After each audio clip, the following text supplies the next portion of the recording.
Start video ஆஃப்ல இருக்கு.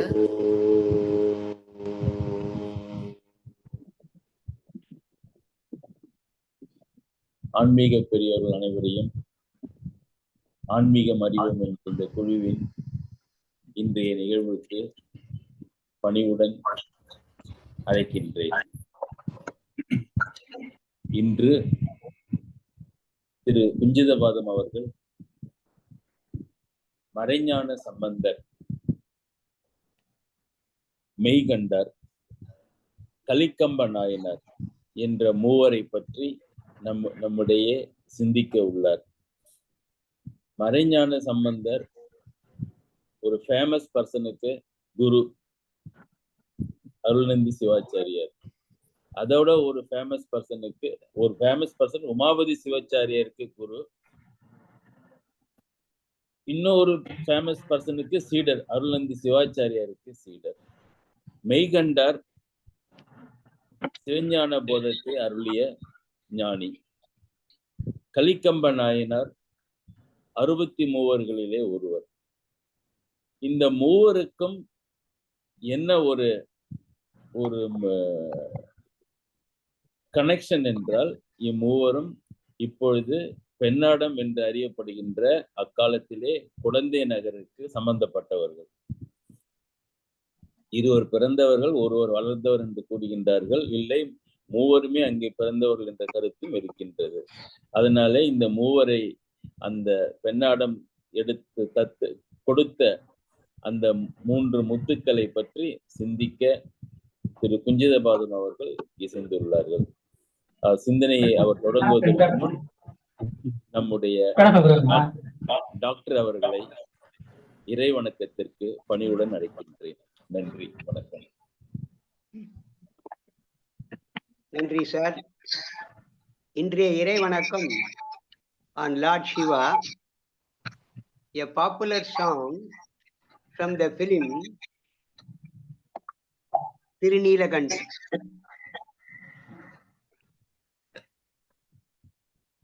பித்தா பிறை சூடி பெருமானே அருளாளா, எத்தான் மறவாதே நினைக்கின்றேன் மனதில் உன்னை, வைத்தாய் பெண்ணை தென்பால் வெண்ணை நல்லூர் அருள் துறையுள், அத்தா உனக்கு ஆனாய் இனி அல்லேன் எனலாமே, சித்தமெல்லாம் எனக்கு சிவமயமே இறைவா, சித்தமெல்லாம் எனக்கு சிவமயமே, உன்னை சேவித்த கரங்களுக்கு இல்லை பயமே, சித்தமெல்லாம் எனக்கு சிவமயமே, அத்தன் இல்லாமல் ஒரு அம்மை இல்லை,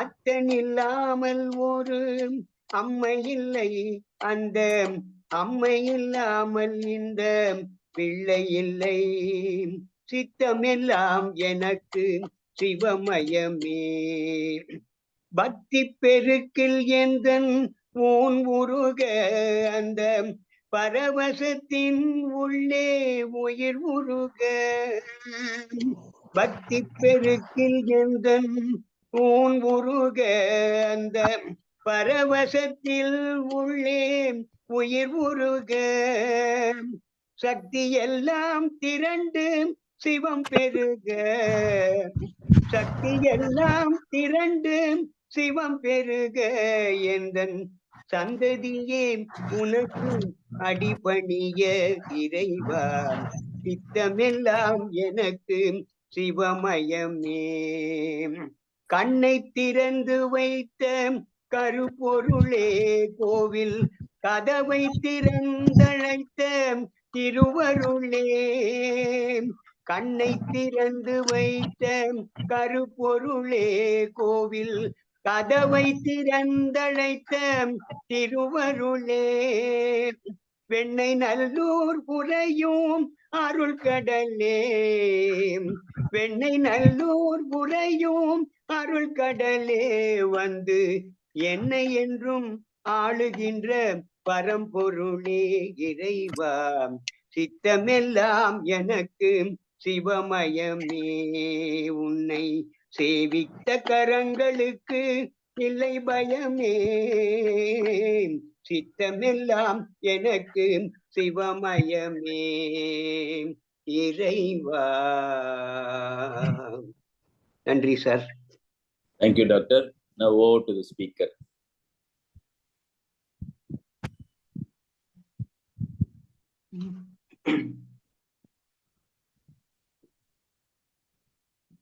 சொல்லிட்டாரா? ஹலோ, ஸ்டார்ட் பண்ணலாம் நீங்க. இப்போ அருமையான இறைவணக்கத்துடன் நாம் இந்த கூட்டத்தை தொடங்குகிறோம். ஓம் நம சிவாய், ஓம் நம சிவாய். திருச்சிற்றம்பலம். கல்லால் நிழல் மலைவில்லார் அருளிய பொல்லார் இணைமலர் நல்லார் புனைவரே என்பது சிவஞானபுரத்தினுடைய கடவுள் வாழ்த்து. எல்லாம் கைகூடும் என்னானை அம்பலத்தே எல்லாம் வல்லான் தனையே ஏற்று. ஈராண்டில் சிவஞானம் பெற்று உயர்ந்த மெய்கண்டார் நினைத்தால் போற்றி என்று குரு வணக்கத்தையும் சொல்லிக்கொண்டு இந்த கூட்டத்தை தொடங்குகிறோம்.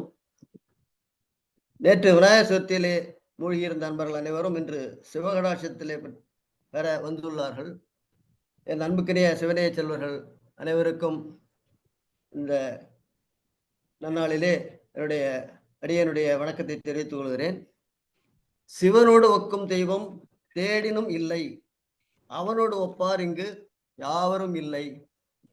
புவனம் கடந்தன்று பொன்னொழி மின்னும் தவனச் சடைமுடி தாமரையானே என்பது திருமந்திரத்துடைய 5வது செய்யுள்.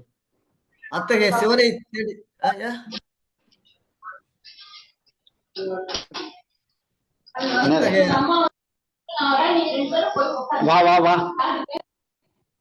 கேக்குதா? நீங்க ப்ரொசீட் பண்ணுங்க. அத்தகைய சிவனை தேடித்தான் போனார்கள் அறியும் அயனம். நம்மால் அறிய முடியுமா? அவராலே அறிய முடியாது. முடியும். வானத்தில் ஒரு அம்பு விட்டு வானத்தை அளந்து விட்டேன் என்பது போல் ஒவ்வொருவரும் ஒரு பகுதியைத்தான் தேடி போகிறார்கள். அவர்கள் காண முடியும். அப்படித்தான் பிற சமயங்கள் அனைத்துமே, பிற ஒழுக்கங்கள் அனைத்துமே இருந்து கொண்டிருக்கின்றன. ஒருவர் கொல்லாமைதான் தெய்வம் என்கிறார்கள், ஒருவர் புலால் உண்ணாமைதான் தெய்வம் என்கிறார்கள், ஒரு சிலர் கொன்றால் பாவம் தின்றால் தீர்வு என்பார்கள், ஒரு சிலர் அடிமையாய் இருப்பதே இறைவனுக்கு செய்யும் தொண்டு என்று கூறுவார்கள்.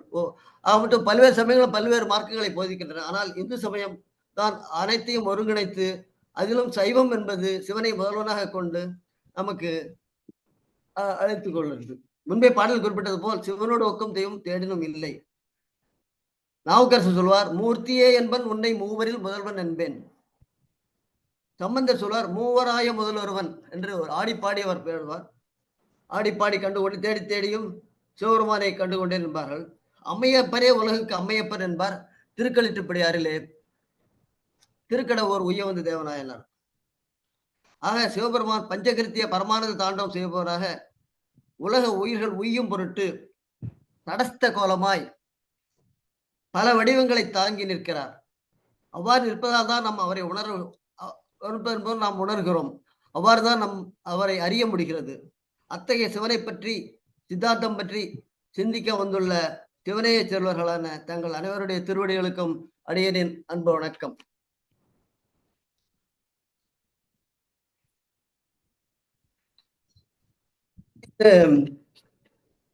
ஆன்மீகம் அறிவோம் என்ற இந்த ஜூம் குழுமத்தில் இந்த சூழல் அடியனுக்கு ஓரளவு புதிது. இது போன்ற நிகழ்வுகளில் அடியன் பங்கேற்றதில்லை. சைவ சித்தாந்தம் பற்றியும் இங்கு விரிவாக விவாதிக்கலாமே என்று ஏதோ ஒரு முறை குறிப்பிட்டதாக நினைவு. அதை மனதிலே கொண்டு திரு செல்வநாயகம் அவர்கள் எடுத்த முயற்சியின் விளைவுதான் இது. தங்கள் முன் அடியேன் நிற்கிறேன்.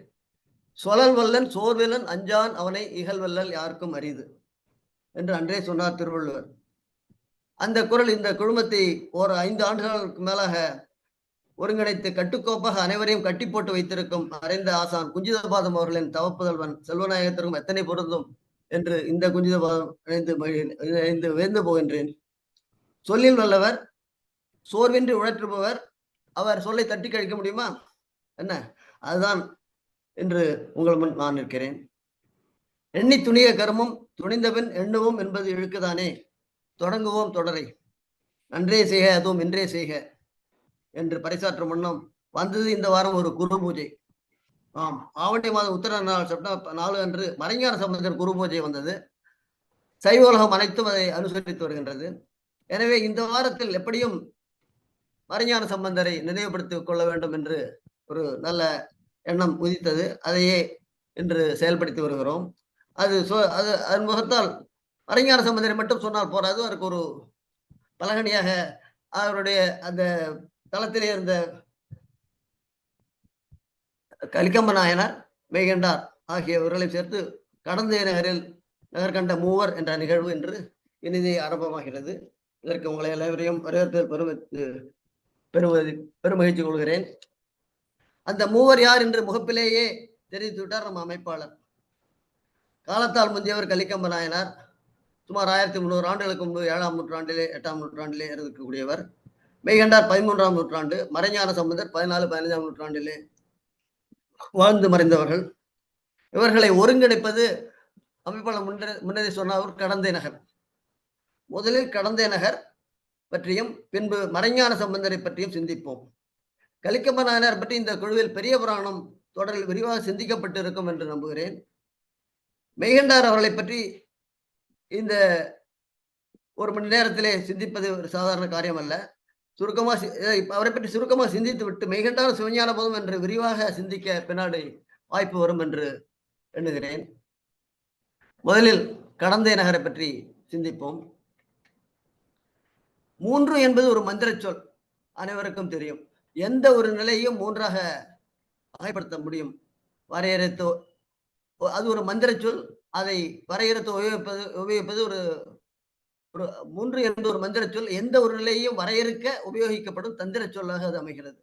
எதை எடுத்தாலும் 3 வகைப்படுத்தலாம். மூவுலகு முதல் முப்பால் வரை அனைத்துமே 3 தான். அதேபோல் நாம் தலம், தீர்த்தம், மூர்த்தி என்று ஒரு வரையறை உண்டு சைவத்திலே. தலம், தீர்த்தம், மூர்த்தி. சைவத்திலே திருமுறை திருத்தலங்கள் 276 என்பார்கள். பாடல் பெற்ற தலங்கள் அவைகள். இவற்றில் திருத்தூங்கானை மாடம் அப்பர் சம்பந்தர் பாடல் பெற்ற தலையாய தலமாக விளங்குகிறது. அது காலத்தால் முந்தியது. அங்கே இந்த தலத்திற்கு 3 பெயர்கள் உண்டு. தூங்கானை மாடம், கடந்தை நகர், பெண்ணாகடம் என்று. இதை பற்றி சற்று தூங்கானை மாடம், கடந்தை நகர், பெண்ணாகடம் என்பது பல்வேறு. தூங்கானை மாடம் அந்த கோவிலோட அமைப்பை பற்றி வருகிறது. கடந்தை நகர் கடந்தை வாழ் மக்களை பற்றியும் அது ஒரு வந்தாக செய்தி. பெண்ணாகடம் என்பது இந்த கோவிலிலே எப்படி வந்தது என்றால், ஒரு காலத்தில் அது கதை நிறைய பேருக்கு தெரிந்திருக்கும். இந்திரன் தேவலோகத்திலே பூஜை செய்யும் போது அவருக்கு பூக்கள் தேவைப்பட்ட பூக்கள் ஒரு தேவகனிகளாக கொண்டு வருவார்கள். ஒரு நாள் தேவகனிகளை அனுப்பி பூவுலகுக்கு சென்று பூக்கள் கொண்டு வருமாறு பணித்தார். அந்த சமயத்திலே தேவகனிகள் வந்தார்கள். இந்த வெள்ளாற்றங்கரையிலே ஒரு இடத்திலே ஒரு பூக்களின் நறுமண வாசனை கண்டு இங்கே இறங்கி இங்கே இந்த நந்தவனத்திலே பூக்களை பறித்து கொண்டு இருக்கும் பொழுது அங்கு எழுந்தறிந்த சுவாமியின் அழகையும் அவருடைய அருள் முகத்தையும் பார்த்து அவருடைய அருள் பார்வையிலே விழுந்து அவர்கள் அங்கேயே அவர்களுக்கு அந்த சிவன் சன்னதியிலே பூக்களை எல்லாம் சாற்றிவிட்டு அவர்கள் அங்கேயே தங்கிவிட்டார்கள். அந்த லயத்திலேயே தங்கிவிட்டார்களாம். அதை கண்ட இந்திரன், இது என்ன போனவர்கள் திரும்பி வரவில்லை என்று அவருடைய காமதேனுவை அனுப்புகிறார். பசு காமதேனு. அந்த காமதேனும் இங்கு வந்து இறைவனுடைய வனப்பிலே அருள் ஆட்சியிலே மூழ்கி அவர்களும் இறைவனுக்கு தன்னை அறியாமல் பால் சுரந்து அங்கேயே தங்கி விடுகிறது. பிறகு தனது ஐராவதம் என்ற யானையை துரிதமாக அனுப்பி அது கொண்டு வர சொல்றார். ஐராவதமும் வெள்ளாற்றங்கரையில இறங்கி அங்கிருந்து இந்த அதனாலதான் ஐராவதம் வெள்ளை யானை வந்ததால் தான் அது வெள்ளாற்றங்கரை என்று கூறுகிறாள் என்று கூட எனக்கு ஒரு ஐயம் ஏற்படுகிறது. அதே மாதிரி அந்த கடம் கூடிய ஐராவதம் அதுவும் வந்து இங்கேயே தங்கிவிட்டு இறைவனுடைய பணியை செய்து அவர் தன்னை தும்பிக்கையாலேயே இறைவனுக்கு ஒரு நிழலாக அங்கேயே நின்று விடுகிறது. ஸோ கடம் நின்று விடுகிறது, நிழலாக கொடுத்து கொண்டு பால் சொரிந்து கொண்டு பசுக்கள் வந்து பூமாரி பொழிந்து கொண்டு கண்ணீர்கள் வந்து விட்டார்கள். இதெல்லாம் பார்த்து இந்திரனால் பொறுக்க முடியல. அவரே வந்து பார்க்கிறார். பார்த்து திரும்பி இங்கே என்ன நடக்கிறது என்று புரிந்து கொண்டு அவரும் அந்த இறைவனுடைய அற்புதத்திலே மகிழ்ந்து மயங்கி இங்கே தங்கி சில காலம் பூஜையெல்லாம் செய்துவிட்டு திரும்பி எல்லோரும் அழைத்துக் கொண்டு செல்கிறார்கள். அதனால பெண் ஆ கடம் 3 பூஜித்தனால் பெண் ஆ கடம் என்று வந்தது என்று கூறுவார்கள். திருத்தூங்கானை மடம் என்று அந்த யானையினுடைய தோற்றம் போல் இருப்பதால் அது திருத்தூங்கானை மடத்துக்கு வேற திருச்செங்கட்கண் சோழன் உடைய ஒரு வரலாறும் அது இதில் சம்பந்தப்பட்டதா என்பது தெரியவில்லை. இருந்தாலும் அது ஒரு இதுதான் தல வரலாறு. தீர்த்தம் முன்னே சொன்னபோல் வெள்ளாறு என்னும் நீவா நதி இங்கே அருகிலே ஓடிக்கொண்டிருக்கிறது. வெள்ளாறு ஸ்வேத நதி என்றும் கூறுவார்கள், நீவா நதி என்றும் கூறுவார்கள். நீவா நதிக்கான காரணமும் சில பேருக்கு தெரிந்திருக்கலாம். அருகிலே உள்ள திருநெல்வாயில் அறத்துறையிலே உள்ள அம்மன் ஒரு வெள்ள காலத்திலே ஆற்றிலே சென்று பக்தர்களால் குளி நீராடுவதற்கு முடியாத போனதினால் அவர்கள் அந்த நதியை நீ வா இங்கே என்று கரையோரமாக கொஞ்சம் அழைத்ததாகவும் அது உடனே அந்த ஆறானது அங்கிருந்து பிரிந்து கரை அருகிலே ஒரு தாழ்வான மக்களுடைய உபயோகத்துக்காகவும் அம்மனுடைய தீர்த்தவாரி போன்றவற்றுக்காகவும் வந்து அடைந்தாலும் அது நீவா, அதனால் அது நீவா நதி என்று அழைக்கப்பட்டது என்பார்கள். அத்தகைய வெள்ளாறு என்னும் புனிதமான தீர்த்தம் பார்வதி தீர்த்தம் என்று ஒன்று உண்டு. இது இங்கே இந்த ஊரே ஒரு விசேஷம் என்னவென்றால் திருவெண்காட்டில் இருப்பதால் இங்கும் ஒரு முக்குளம் இருக்கின்றது. அந்த பார்வதி தீர்த்தத்துக்கும் ஒரு ஐதீகம் சொல்வார்கள். இங்கே வந்து சிவஞான பிரான் பிள்ளை என்பவர் ஒருவர் திருக்கடந்தை புராணம் ஒன்று எழுதியுள்ளார்கள். அதிலே 1900 ஆண்டில் சென்னை மனோன்மணிய விலாச பதிப்பில் கூறுகிறார். பிற சிவத்தலங்களில் செய்த பாவம் சுயம்புலிங்க தலங்களில் மாயும். சுயம்புலிங்க தலங்களில் செய்த பாவம், சுயம்புலிங்க தலங்கள் 12 இருக்கு தெரியும் நமக்கு. 12 செய்த பாவம் காசியில் தொலையும். காசியில் செய்த பாவம் குடந்தையில் தொலையும். குடந்தையில் செய்த பாவம் கடந்தையில் துளையும் அப்படின்பாங்க. அவ்வளவு பெருமைப்பட்டது கடந்தையில் அழியும். அவ்வளவு புனிதமான ஒரு தீர்த்தம் இங்கு உள்ளது. அந்த தீர்த்தத்தில் பார்வதியும் அதிலே குளித்து நீராடி பாவங்களை தொலைத்ததாக ஒரு புராணம். ஆனால் அது முன்பு பரமான தீர்த்தம் என்று வழிபட்டு பார்வதி தீர்த்தம் என்றும் அது பெயர் பெற்று விளங்குகிறது. இதிலே ஒரு இந்த தீர்த்தத்தை பற்றி சொல்லும்போது ஒரு எண்ணம் தோன்றுகிறது. தற்போதெல்லாம் எங்கே பார்த்தாலும் திருப்பணிகள் நடந்து கொண்டிருக்கின்றன. திருக்குளங்களை எல்லாம் சீர்திருத்திக் கொண்டிருக்கிறார்கள். நான் ஒரு 2-3 நாட்கள் முன்பு சிதம்பரம் சென்றிருந்தேன். அங்கே சிவகங்கை தீர்த்தத்தை பார்த்து அது 3 பக்கம் மூடப்பட்டு ஒரு சின்ன வாயில் படி இருக்கிறது. அதனாலும் அதில் கால் வைக்க முடியாத நிலைமையிலே தான் இருக்கிறது. வைத்தீஸ்வரன் கோயில் போனாலும் அதே கைதுதான். இதே சமயத்திலே நான் ஒரு கோயம்புத்தூர்ல ஈஷா மையத்துக்கு போயின்றால் அங்கே வந்து சந்திர தீர்த்தம், சூரிய தீர்த்தம் என்று எவ்வளவு அழகாக அதை பராமரித்து அங்கே வரும் அடியார்கள் எல்லாம் வரும் மக்கள் எல்லாம் அதில் குளித்து நீராடி ஒரு புத்துணர்ச்சி பெறுமாறு அவர்கள் செய்துள்ளார்கள். அதுபோல் ஏன் நமது புனிதமான குரங்கள் பர்டிகுலர் வைத்தீஸ்வரன் கோவில், சிதம்பரம், திருப்பண்ணாடம் இந்த மாதிரி பல கோயில்களை அடியார்கள் உபயோகத்துக்கு திரும்பி கொண்டு வர வேண்டுமோ என்கிற ஒரு எண்ணம் தோன்றுகிறது.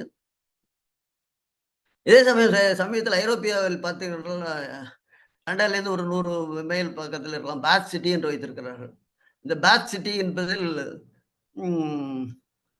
ஒரு பல 100 ஆண்டுகளுக்கு முன்பு அது ஒரு புனித இடமாக இருந்திருக்கிறது, புனித ஏரியாக இருந்திருக்கிறது. அங்கே ஐரோப்பாவில் இருக்கிற மக்கள் எல்லாம் வந்து தங்களுடைய பாவங்களை தொழில் தங்களுடைய தீராத நோய்கள் எல்லாம் தீர்த்து கொண்டு சென்றதாக ஒரு ஐதீகம் அங்கே படித்தேன். அது இன்னமும் ஒரு போட்டி பாதுகாத்தவர்கள் இப்பொழுதெல்லாம் நீராடுவதில்லை. இருந்தாலும் அது ஒரு பெரிய கமர்ஷியல் காம்ப்ளெக்ஸாக மாறி அவ்வளவு தூரம் அது இருக்கிறது. உலகெங்குமே இந்த ஒரு தீர்த்தத்தினுடைய மகிமை இருக்கிறது. அதை நாம் பராமரிக்க வேண்டும் என்பது என்னுடைய எண்ணம். ஏதோ நம்முடைய எண்ணம் செயலாக மாறும் என்று எண்ணுகிறேன். சோ தீர்த்தம், மூர்த்தி, அடுத்தது ஸ்தலம், தீர்த்தம், அடுத்தது மூர்த்தி. நம்ம அறிந்தது போல் திருப்பண்ணாடத்திலே மூர்த்தியாக இருக்கிறவர் இன்று பிரளயகாலேஸ்வரர் கோவில் என்று அழைக்கப்படுகிறார். அதை தேவாரம் திருவாசக காலத்திலே திருத்தூங்கானை மாட சுடற்கொழுந்தே என்றுதான் கூறுவார்கள். ஆகவே பிரளயகாலேஸ்வரர் சுடற்கொழுந்து ஈசர். இன்னும் ஒரு பெயர் உண்டு, கைவழங்கு ஈசர். ஆக அந்த இறைவனுடைய பெயரும் 3. பிள்ளைகாலேஸ்வரர், சுடற்கொழுந்து நாதர், கைவழங்கு ஈசர். கைவழங்கு ஈசர் என்பது கலிக்கம்ப நாயனாருக்கு கலிக்கம்ப நாயனுடைய மனைவியாருக்கு கையை திரும்பி கொடுத்த ரேணுவை ஒட்டி அது கைவழங்கு ஈசர் என்று வழங்கப்பட்டதாக தெரிகிறது. அதேபோல் அங்கே அம்மன், அழகிய காதலி அம்மன், எங்கும் கேள்விப்பட்டிருக்கிறதா பெயர், அழகிய காதலி அம்மன். ஆமோதனாம்பாள் என்பது சற்று வடமொழி தாக்கத்திலே வந்திருக்கலாம். மேலும் கடந்தை நாயகி என்று 3 பெயர்கள் உண்டு. இந்த பெண்ணாடத்திலே ஒரு பெருமை சேர்ப்பது என்னவென்றால், ஒரு மலைக்கோயில் உள்ளது. அந்த மலைக்கோயிலும் சாதாரணமாக எங்கேயும் பார்க்க முடியாது. இது சீர்காழியில் இருக்கின்ற இருக்கிறேன், சட்டநாதர் கோவில்ல. அதை தவிர அந்த மலைக்கோவிலும் சௌந்தரேஸ்வரர் என்ற ஒரு சிவலிங்கம் வைத்து வழிபடுகிறார்கள். அது மிகவும் பவர்ஃபுல்லாக நினைக்கிறார்கள். மலை ஏறி ஒரு பக்கம் ஏறி ஒரு பக்கம் இறங்கக்கூடிய ஒரு அமைப்பிலே ஒரு சிறந்த அமைப்பை கொண்டது. அங்கே அவருடைய அருகில் இருக்கக்கூடிய தட்சிணாமூர்த்தி, அங்கே தட்சிணாமூர்த்தி குருவாக இருந்து உயர்ந்த நிலையில் இருந்து அருள் புரிகிறது. வேற எங்கேயும் நான் பார்த்திருக்க முடியாது. அது மொத்தம் அது அதற்கு ஒரு சில கதைகள்லாம் உண்டு. தூரத்திலிருந்து பார்க்க முடியாதவர்கள் அங்கே யாருமா ஒரு சமயம்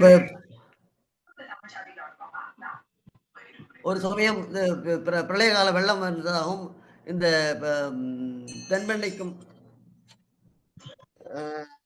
தென்பெண்ணை வெள்ளாறு நடுவிலே உள்ள இடம் மட்டும் மேடாகவும் மீதி இடம் பள்ளமாகவும் அங்கெல்லாம் வெள்ளப்பெருக்கு எடுத்தும் இருந்ததாகவும் கூறுவார்கள். அந்த சமயத்தில் இது ஏன் இந்த படம் இங்கு மட்டும் வெள்ளத்தை பாதிக்கப்படவில்லை என்று பார்த்து இந்த பிரளய கால இந்த ஈஸ்வரனை வணங்கி எங்கள் பக்கத்தில் இருக்கிற வெள்ளத்தை எல்லாம் வடிய சொல்ல ஒன்று கேட்பாரலாம். அப்பொழுது இறைவன் வந்து நந்தியை அனுப்பி அந்த நந்தியை திரும்ப வைத்து 2 பக்கம் இருக்கின்ற வெள்ளத்தை உறிஞ்சி அவர்களை காப்பாற்றுமாறு அறிவுறுத்தியுள்ளார்கள். அதன்படி அது பிரளயகாலேஸ்வரர் என்றும் இது போற்றப்படுகிறார். அதே சமயத்திலே அந்த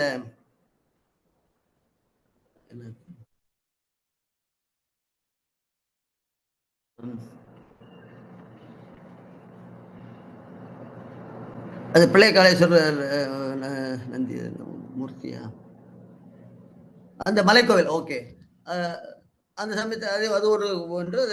அந்த விளையாடுற சமயத்திலே மலை தூரத்திலிருந்து பார்க்க வேண்டும் என்று ஒரு அரசனுக்காக கேட்டது. மலை மேலே ஒரு சிவனாக காட்சி அளித்ததாகவும் ஒரு தகவல் உண்டு. ஆக மொத்தம் இது மூர்த்தியை பற்றியது. தலவரலாறு பற்றியும் பார்த்து விட்டோம். இதில் சொல்லிக்கொண்டே போகலாம். இது பெண்ணாடத்தில் இன்னொரு பெருமை என்னவென்றால், அங்கே 3 விதமான நிலையிலும் பெரும்பாலும் அமர்ந்திருப்பார். நின்ற கோலம், பெரிய அமர்ந்த கோலம், சயன கோலம் 3லையுமே இருப்பார். நின்ற கோலம் மட்டும் இப்பொழுது சிதலமடைந்த பராமரிப்பில் தெரிந்து இடம் தெரியாமல் இருக்கிறது. அமர்ந்த கோலத்திலே இருக்கின்ற பெருமாளானவர் ஊரின் மையப்பகுதியிலேயே இருக்கிறார். ஆனால் சயனம் பள்ளிகொண்ட பெருமாள் அவர் ஊரின் எல்லையிலே இருந்து அருள்பாலித்துக் கொண்டிருக்கிறார். ஆக மொத்தம் பெண்ணாடம் எல்லாமே 3ஆகவே நாம் வழிபட்டு பயனடைகின்றோம்.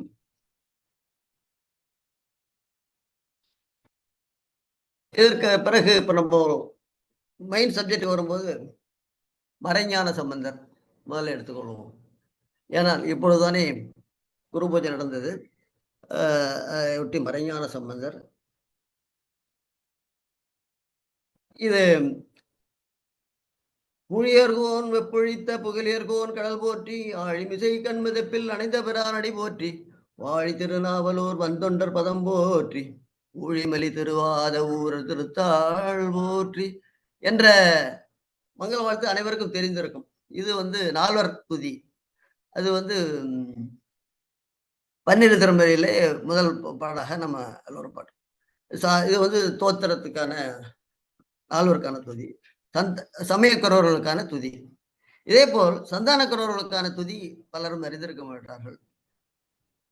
ஈராண்டில் சிவஞானம் பெற்றுயர்ந்த மெய்கண்டார் இணைத்தாள் போற்றி நாராண்ட பல்லடியார்க்கு அருள் புரிந்த அருள் நதி நற்றாள் போற்றி நீராண்ட கடந்தை நகர் மறைஞான சம்பந்தர் நீராண்டு கடந்த நகர் மறைஞான சம்பந்தர் நிழல் தாழ் போற்றி. சீராண்ட தில்லை நகர் உமாபதியார் செம்பமுத திருத்தாள் போற்றி என்று இந்த சந்தான குரல் நால்வரையும் இந்த பாட்டு இந்த செய்யுளிலே விரிவாக நம்ம துதி செய்ய முடிகிறது. இது சாத்திர நூல்கள் எல்லாத்திற்கும் இது முதல் பாடலாக அமையக்கூடியது. சாத்திர நூல்கள் என்பது 14 நூல்களை கொண்டது. சந்தான குரவர்கள் என்பவர் 4வர். இதிலே அகச்சந்தான குரவர்கள் 4வர், புறச்சந்தான குரவர்கள் 4வர். அகச்சந்தான குரல் நந்தியம்பெருமாள், சனத்குமார, சத்திய தரிசனிகள், பரஞ்சோதி முனிவர் என்பது அவர்கள் மேல் உலகத்திலே இருந்து கொண்டு சிவபெருமானின் நந்தியபுரம் உபதேசம் பெற்றார். அதே போல் பரஞ்சோதி முனிவர் அவர்களிடமிருந்து கடைசியாக பெற்றவர். அந்த பரஞ்சோதி முனிவர் தான் பூவுலகத்திற்கு வந்து மெய்கண்டாருக்கு அருள் புரிகிறார். அதனாலே புறச்சந்தான குரவர்களாக அவர்கள் அகச்சந்தான குரவர்கள், இவர் புறச்சந்தான மெய்கண்டார், அருள்நந்தி சிவம், மறைஞான சம்பந்தர், உமாபதி சிவம் என்ற 4வரும் சந்தான குரவர்களாக போற்றப்படுகிறார்கள். இதில் சந்தான குரவர்களே 3வதாக இருப்பவர் மறைஞான சம்பந்தர்.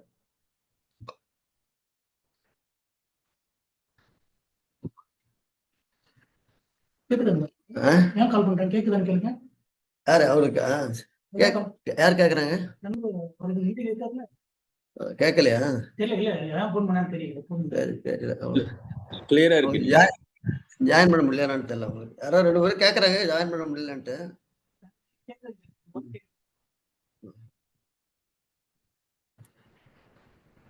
ஸோ இந்த மறைஞான சம்பந்தரை பற்றி பேச வரும்போது இவருடைய அவதார ஸ்தலம் திருப்பண்ணாகடம்.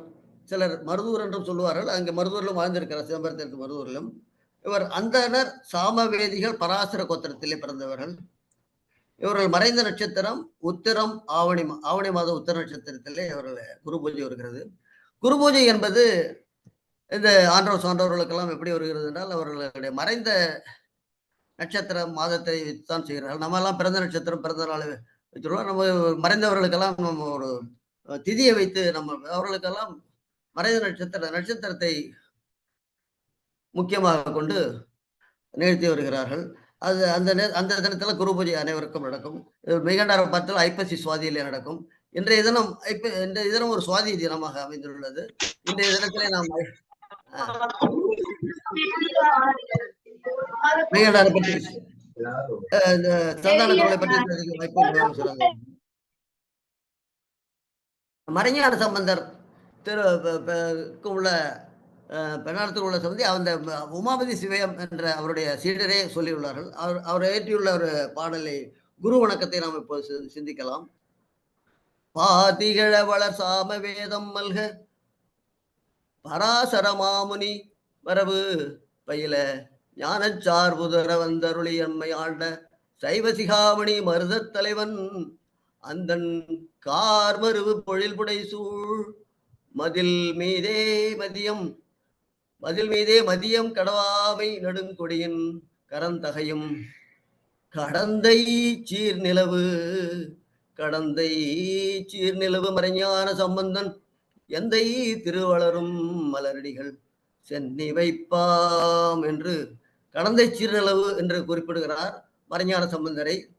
அவ்வளவு உயர்ந்த இடத்திலே அவர் வைத்துக்காக எந்தை திருவளரும் மலரடிகள் சென்னி வைப்பாம் என்று அவருடைய பாதங்களிலே தன்னுடைய தலையை சென்னி வைத்து கும்பிடுவதாக அவர் கூறுகிறார்கள். மெய்கண்ட சாத்திரங்கள் என்பவை 14 சாத்திரங்கள் உள்ளன.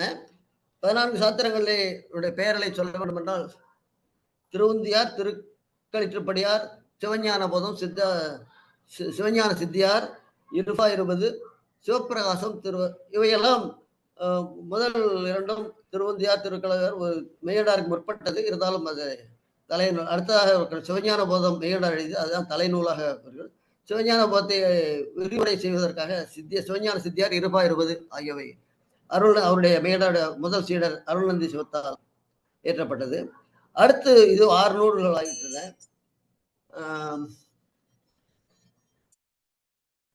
ஹலோ உமாபதி சிவம் என்ற மறைஞான சம்பந்தர் சீடரானவர் 8 நூல்கள் எழுதியுள்ளார்கள். அவர்கள் 8 எழுதிய நூல்கள் சிவப்பிரகாசம், திருவருட்பயன், வினாவெண்பா, கொடிக்கவி, உண்மை நெறி விளக்கம், போற்றி பகரடை, நெஞ்சு விடுத்தது, சங்கற்ப ராகவம் என்று 8 நூல்கள் எழுதியுள்ளார்கள்.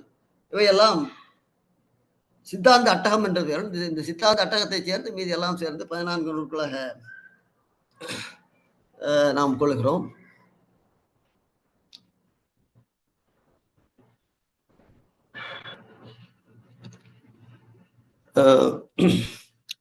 ஸோ இப்போ பார்த்தீங்கன்னா மெய்கண்டாருடைய முதல் சீடர் அருள்நந்தி சிவம். நமது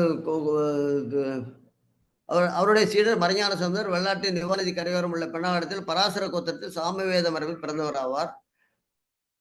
கடந்தை சீரளவு என்ற இவர் அருணந்தி சிவாச்சாரிடம் உபதேசம் பெற்றார். தில்லை சிதம்பரத்திற்கு வடகிழக்கில் உள்ள திருக்காலஞ்சேரியில் வாழ்ந்து வந்தார். இவரிடம் சீடராய் இருந்தவருள் முக்கியமானவர் உமாபதி சிவம் எனப்பட்ட சந்தானக்கோரில் 4ஆமவர் ஆவார். இன்னொருவர் மச்சு செட்டியார் எனும் அருள் நமச்சிவாயர். மறைஞான சம்பந்தர் நூல் எதுவும் எழுதவில்லை என்றாலும் அவரை பற்றி அவருடைய ஞானதானத்தினாலே உமாபதி சிவம் எழுதிய நூல்களே தலையாய நூல்களாக எழுதுகிறோம். இவருடைய பெருமை எப்படி உமாபதி சிவம் இவருக்கு சீடனாரா என்பது ஒரு பெரிய சுவாரஸ்யமான கதை. பலருக்கும் தெரிந்திருக்கலாம். இருந்தாலும் ஒரு திரும்பி சொல்வதற்கு கடமைப்பட்டுள்ளோம். அந்த காலத்திலே தில்லை மூவாயிரங்கள் முக்கியமாக தலைமை பொறுப்பில் இருக்கும் தீட்சிதரை மேலதாளத்தோடு பல்லக்கில் தீவட்டி மரியாதையோடு அனுப்பி வைக்கும் பழக்கம் இருந்து வந்தது. அது பகல் நேரமானாலும் இந்த தீவட்டி மரியாதை உண்டு. அது கோவில் என்று அழைக்கப்படும் தில்லை நடராஜர் கோவிலில் பணி செய்து திரும்புபவர்களை மேலதாளத்துடன் வீட்டுக்கு அனுப்பி வைக்கிறது. அது 5 கால பூஜை 6 கால பூஜையை முடிந்து அவர்கள் செய்ய சொல்லி குறிப்பிடுகிறார்கள் நினைக்கிறேன். இப்பொழுது பார்த்தீங்கன்னா ஆகாய விமானம் கூட பகலாக இருந்தாலும் இரவாக இருந்தாலும் அது முகப்பு விளக்குகளை போட்டுக்கொண்டே தான் சொல்லும். அது ரன்வேயிலே போகும்போதே அது போட்டு விடுவார்கள். அது அணைக்க மாட்டோம். அதே போல் இது பகலாக இருந்தாலும் இரவாக இருந்தாலும் இது தீவட்டியோடே தான் இவருக்கு மரியாதைகளோடு அனுப்பி வைப்பார்கள். ஒரு நாள் உமாதி சிவம் அப்படியே கோவிலில் வழிபாடுகளை முடித்துக்கொண்டு பல்லக்கில் அமர்ந்து தீவட்டி மரியாதை சகிதம் மேலதாளத்தோடு சென்று கொண்டிருந்தார். அங்கே ஒரு வீட்டில் ஒரு திண்ணையில் அமர்ந்திருந்த மறைஞான சம்பந்தர் இதை கண்டதும், பட்ட மரத்தில் பகல் குருடு போகுது பார், பட்ட மரத்தில் பகல் குருடு போகுது பார் என்று உமாபதி சிவத்தின் காதில் விழும்படியாக சத்தமாய் சொல்லி சிரித்தார், நகைத்தார். அது காதில் விழுந்த உமாபதி சிவம் உடனே வெண்ணென்று அதனுடைய தாத்பரியம் புரிய அவர் மனதில் அந்த வித்து விழுந்து ஞானாக்கினி பற்றி கொண்டது. பல்லக்கிலிருந்து அப்படியே குதித்து மறைஞான சம்பந்தரை நோக்கி வந்து அவருடைய கால்களை விழுந்து வணங்கி தன்னை சீடனாக ஏற்றுக்கொள்ளும்படி கூறுகிறார். ஆனால் மறைஞான சம்பந்தர் ஒரு வார்த்தை கூட பேசாமல் அங்கிருந்து எழுந்து நடக்க தொடங்குகிறார். அவர் பின்னாடியே இவரும் போகிறார். அவர் பொதுவாக அவர் நெசவு நெய்யும் இடங்களிலே உள்ள வீடுகளிலே இதிலேருந்து வரக்கூடிய கூழை எடுத்து வாங்கி குடிப்பார்கள். அதே போல் அன்று அந்த கூழை அப்படியே கைகளில் ஏந்தி குடித்தார் மறைஞான சம்பந்தர். அப்போது அந்த கூழ் அவர் கைகளின் வழியே விழைந்தது. அதை சேஷம் என்பார்கள். அந்த சேஷத்தை குருப்பிரசாதம் என்று அவர்கள் முழங்கையிலிருந்து விழுந்த கூழ் சேஷத்தை உமாபதி சிவம் தன் கைகளால் வாங்கி குடித்தார். அன்று முதல் அவர் அத்தியந்த சீடரானார் உமாபதி சிவம். மறைஞான சம்பந்தர் மீது கொண்டிருந்த ஈடுபாட்டால் எழுதிய நூல் நெஞ்சு விடுத்துவது என்பதாகும். 8 நூல்களை போற்றி பகரடையிலும் தமது குருவை புகழ்வதை உணரலாம். நெஞ்சு விடுத்துவது என்ற ஒரு நூலிலே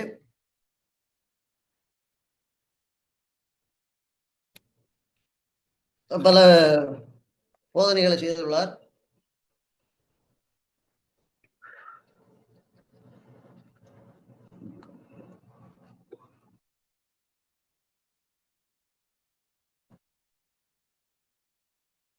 நெஞ்சு விடுத்துவது தன்னுடைய குருவுக்கு தன்னுடைய நெஞ்சத்தை இருந்து ஒரு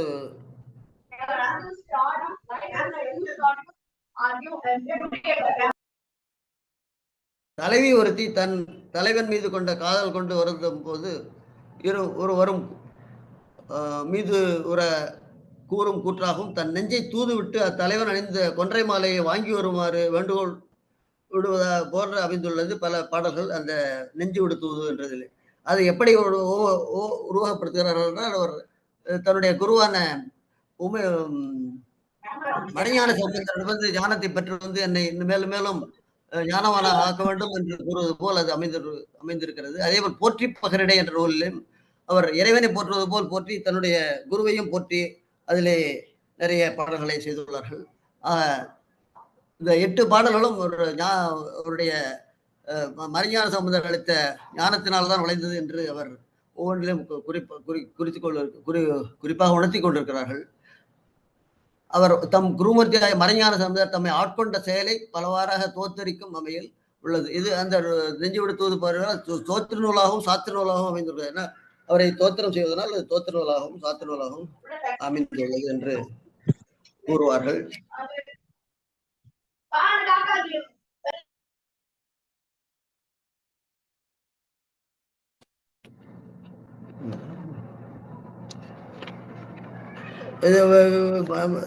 இந்த மறைஞான சம்பந்தருடைய மறைவான திருக்காலஞ்சேரி தற்போது சிதம்பரத்துக்கு அருகே உள்ள சிங்காரத்தோட்டம் என்ற இடத்திலே இருக்கிறது. அங்கு போன வாரம் கூட குரு பூஜை நடந்து நம்முடைய தருமபுரம் திருவாவடுதுறை மடங்களிலும் சிறப்பாக நடைபெற்று வருகிறது. சென்னையிலே கூட இந்த உஸ்மான் ரோடில் உள்ள தருமபுரம் மடத்திலும் அவருக்கான குரு பூஜையெல்லாம் சிறப்பாக நடைபெற்று வருகிறது. ஸோ அத்தகைய பெருமானார் அவதரித்த தலம் மெய்கண்டார், மறைஞான சம்பந்தர். அந்த மறைஞான சம்பந்தருக்கான ஒரு மடம் இன்றும் பெண்ணாடத்தில் இருந்து வருகிறது. அதற்கான திருப்பணிகள்லாம் கூட இப்போ சமீபத்தில் செய்து ஓரிரு ஆண்டுகளுக்கு முன்பு திருப்பணி செய்து கும்பாபிஷேகம் செய்து வைத்தார்கள். அங்கேயும் குரு பூஜை சிறப்பாக நடந்து கொண்டிருக்கிறது. இதில் ஒரு விசேஷம் என்னவென்றால், நமது திருவாவடுதுறை ஆதீனமும் தருமபுர ஆதீனமும் சைவத்திற்கு 2 கண்கள் என்று சொல்லலாம். சித்தாந்த சாத்திரங்களிலே அவர்கள் இருவருமே 2 ஆதீனங்களுமே தலையாய பணியை செய்து கொண்டு பல விதமான வகுப்புகள், நேர்முக வகுப்புகள், மாலை நேர வகுப்புகள் எல்லாம் செய்து கொண்டிருக்கிறார். நம்ம தருமபுர ஆதீனமாக எழுந்தருள்ள 27வது குருமணிகளின் தந்தையார் பெயரும் மறைஞான சம்பந்தர் என்பது ஒரு செய்தி. அதனாலே அவர் ஒரு ஈடுபட்டு மறைஞான சம்பந்தர் பேரிலே அவருக்கு ஒரு தனி மரியாதை உண்டு. பெண்ணாடத்தில் கூட அவர் மறைஞான சம்பந்தரை பாராட்டும், நினைவுபடுத்தும் வண்ணம், ஒரு பிரிவுபடுத்தும் வண்ணம் ஒரு அமைப்புகள்லாம் வேண்டும் என்று கூட அவர் ஆசைப்படுவதாக கேட்டுக்கொள்கிறேன். இத்தகைய புகழ் வாய்ந்த மறைஞான சம்பந்தரை சிந்திப்பதற்கான ஒரு வாய்ப்பு இப்பொழுது கிடைத்தது. யாராவது மறைஞான சம்பந்தரை பற்றி ஏதாவது செய்திகள் இருந்தாலும் அவர்களும் பகிர்ந்து கொள்ளலாம்.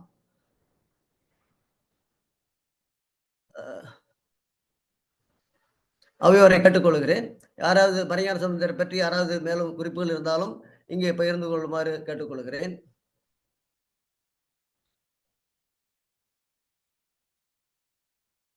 தொல்நாயம் அவர்கள் ஏதாவது இருக்கா செய்தி?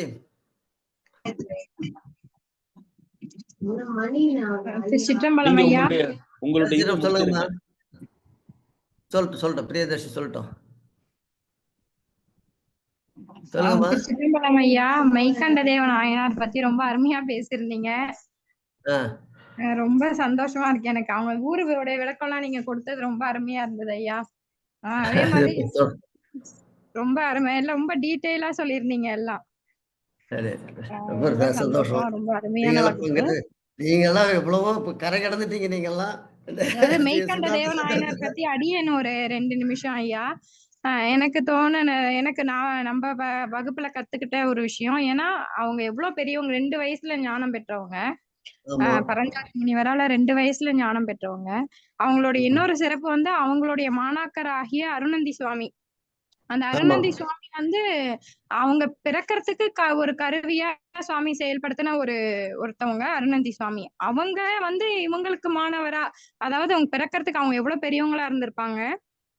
அவரை வந்து சகல ஆகம பண்டிதர் அப்படின்னு சொல்வது உண்டு அருணந்தி சுவாமிய.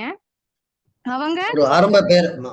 ஆமா, அவங்க இவங்களுடைய அதாவது ஒரு சாலை மாணாக்கர் சொல்லுவாங்க இல்லைங்களா, அப்படி மனவாசகம் கடந்தாரும் அருணந்தி சுவாமியும் சொல்வது உண்டு. மெய்கண்ட தேவநாயனார் வந்து 49 மாணவர்கள் சொல்லப்படுகிறது அவருக்கு மாணவர்களாக. அதுல வந்து அருணந்தி சுவாமியும் ஒருத்தரா இருக்காங்க. அதாவது இவங்க பிறக்கிறதுக்கு அவங்க அம்மா அப்பா அருணந்தி சுவாமி கிட்ட கேட்டதுக்கு நூல் சாத்தி பார்த்து அந்த கண்ணுதலான் அந்த பாடல்ல வந்து பேயடையா பிள்ளையோடு இன்புறுவார் அப்படிங்கிற வரி அவங்களுக்கு வந்ததாகவும், இவங்களுக்கு குழந்தை கிடைக்குங்கிற குறிப்பே அவர் தான் கொடுத்தாரு. ஆனா சுவாமி மூலியமா அவர் கொடுத்த குறிப்பே வந்து அவரே மாணாக்கரா இருக்கிற அளவுக்கு மெய்கண்ட தேவ நாயனார் சிறப்புடையவர். அதோட வந்து நமக்கு 14 சாஸ்திர நூல்களையுமே மெய்கண்ட நூல்கள் அப்படின்னு நம்ம சொல்வதுண்டு. எல்லாருமே வேற வேற ஆசிரியர்கள் எழுதியிருந்தாலும் மெய்கண்ட தேவ நாயனாரோட மெய்கண்ட நூல்கள் சொல்வதுண்டு. அதற்கான சிறப்பு என்னன்னு பாத்தீங்கன்னா, நமக்கு சிவஞான போதமே முதன்மையான நூலாக கூறப்படுது. ஏன்னா அதுல சைவ நூல் வந்து அவ்வளவு குவிஞ்சு இருக்குன்னு சொல்லுவாங்க. சைவ நூல் ஏகப்பட்ட நூல்கள் நிறைய அருளாளர் செய்திருக்காங்க. அப்படி சிவஞான போதம் மெய்கண்டாரை பத்தி நம்ம ஒன்றும் பேசவே ஆரம்பிக்கலாமா? நீங்க வந்து உங்களுக்கு தான் ஒரு இன்னொரு வகுப்பு தனியா எடுத்துப்போம் நம்ம. சரிங்க ஐயா. இப்ப இந்த இதை கொஞ்சம் மறைஞான சம்பந்தரை முடிச்சுட்டு நம்ம பண்ணுவோம். ரொம்ப சிறப்பா சொன்னீங்க. ரொம்ப சந்தோஷமா இருக்கு. நீங்க அதுல பல விஷயங்களை பகிர்ந்துக்கிட்டீங்க. எல்லாமே இன்னும் மெய்கண்டார் பத்தி இன்னும் பேசணும். கொஞ்சம் நிறைய இருக்கு அவரை பத்தி பேசணுங்க. பாட்டு டைமா இருக்கு. அதுக்காக நான் சொன்னேன் மறைஞான சம்பந்தரை பற்றி பேசிடுவோம் ஒரு வாரத்தினால. ஏன்னா அவர் வந்து தொடர்ந்து ஒரு தொடர் சொற்பொழி மாதிரி நம்ம பண்ணணும். நீங்களாம் சேர்ந்து அதெல்லாம் செய்யணும்னு நினைச்சிட்டு இருக்கேன். நல்லது எனக்கு தோணுனது ஐயா. நீங்க ஊரை பத்தி இல்ல நான் உங்களுக்கு ஆல்ரெடி உங்களுக்கு இது வச்சிருக்கேன். அது பேசுவோம். அப்புறம் இந்த கொஞ்சம் மறைஞான சம்பந்தரை கொஞ்சம் தொடருவோம். மறைஞான சம்பந்தர் குரு வழிபாட முக்கியமா ஏன் எடுத்தார் அப்படிங்கிறத நம்ம பார்க்கணும். இப்போ ஒரு தடவை குளித்தலை ராமலிங்க ஐயா அவர்கள் ஒரு பேச்சுல சொல்லிட்டு இருந்தாங்க. நம்ம வந்து பதி பசு பாசம்ல பாசம் என்ன? பாசம்ங்கிறது ஆணவம் மாயை கர்மம். ஆணவம் கர்மம் மாயமே ஆணவம் மாயை கர்மம் அப்படின்னு சொல்லுவோம். அது நம்முடைய பிறப்பின் நோக்கமே பிறவி பாசத்திலிருந்து விடுபட்டு திரும்பி மறுபிறப்பிலிருந்து அடைந்து நம்ம சிவ பேர் அடையணுங்கிறது தான். இப்போ இந்த மும்மலங்களை போக்குவதற்கான வழிகளை பார்த்தோம் என்றால் அவர் என்ன சொன்னார்னா, ஆணவம் என்பது சிவ வழிபாடு மூலம் குறைக்கப்படும் ஆணவ மலம். மாயை மலமானது குரு வழிபாட்டின் மூலம் குறைக்கப்படும். கர்ம மலமானது அடியார் சங்கமம் மூலம் குறைக்கப்படும். ஆகவே அடியார் சங்கமத்தை பற்றி அளவற்ற ஒரு செய்திகளெல்லாம் இருக்கின்றன. 12வது சூத்திரத்திலே அவர்கள் அடியார் சங்கமத்தை பற்றி முக்கியத்துவத்தை பற்றி தான் பேசிக் கொண்டிருக்கிறார்கள். இதை பார்த்தீங்கன்னா இந்த மாயை என்பது இதற்கு குரு வழிபாடு. இந்த குரு வழிபாடு செய்துதான் இவர் மாயையிலிருந்து மீண்டிருக்கிறார் என்பது நமக்கு தெரிகிறது.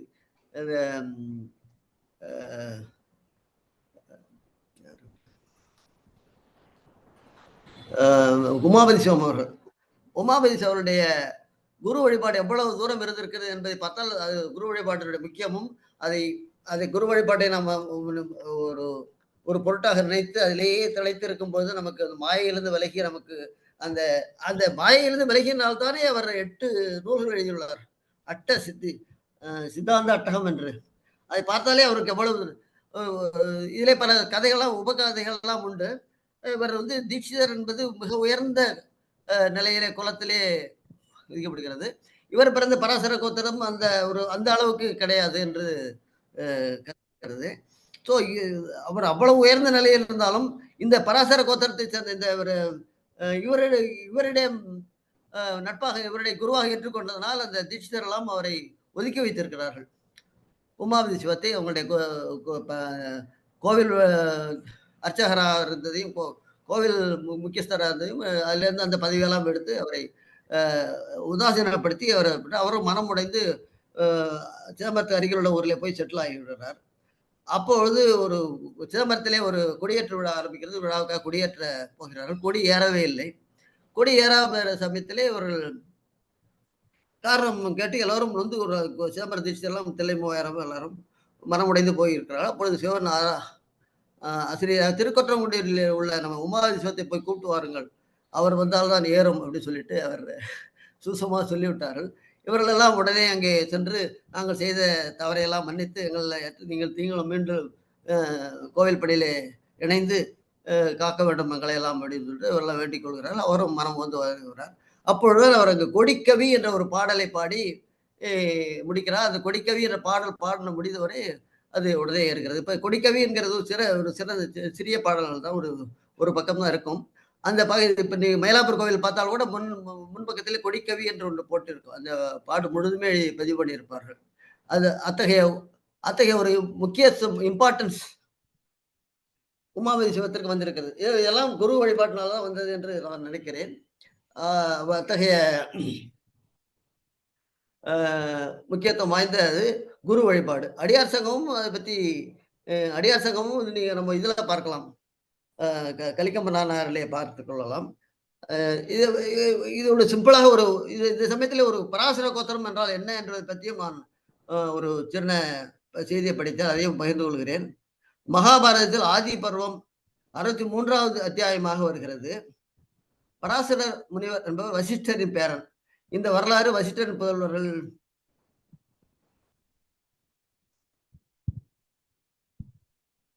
பராசரின் தந்தை சக்தி முனிவர் என்பவர்.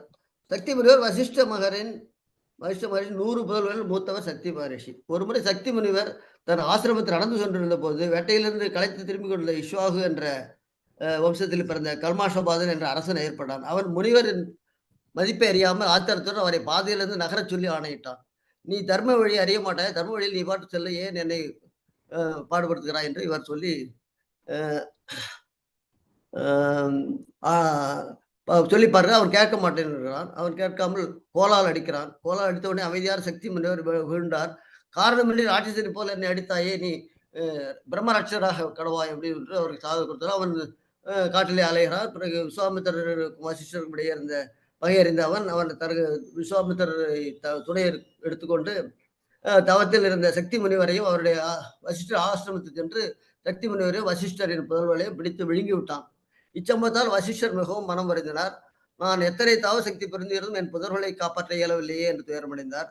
அந்த துயரம் தாங்காமல் தன் உயிரை மாற்றிக்கொள்ள தீர்மானித்தார் வசிஷ்ட முனிவர். தீயிலே குளித்து பார்த்தார். தீ குளிர்ந்து விட்டது. நீரிலே குதித்து கடல் நீரில் குதித்து பார்த்தால் உயிரை போக்கிறது. கடல் அவரை அலைகள் ஏந்தி கரையில் சேர்த்தது.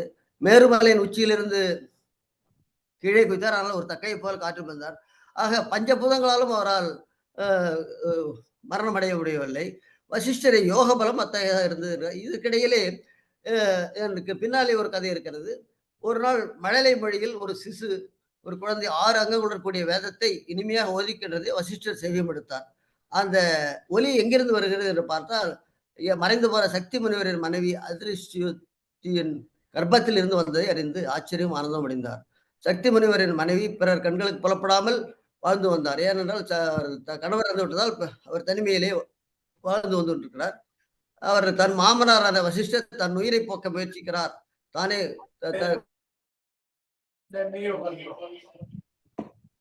என்று அறிந்து மாமுனிவரே,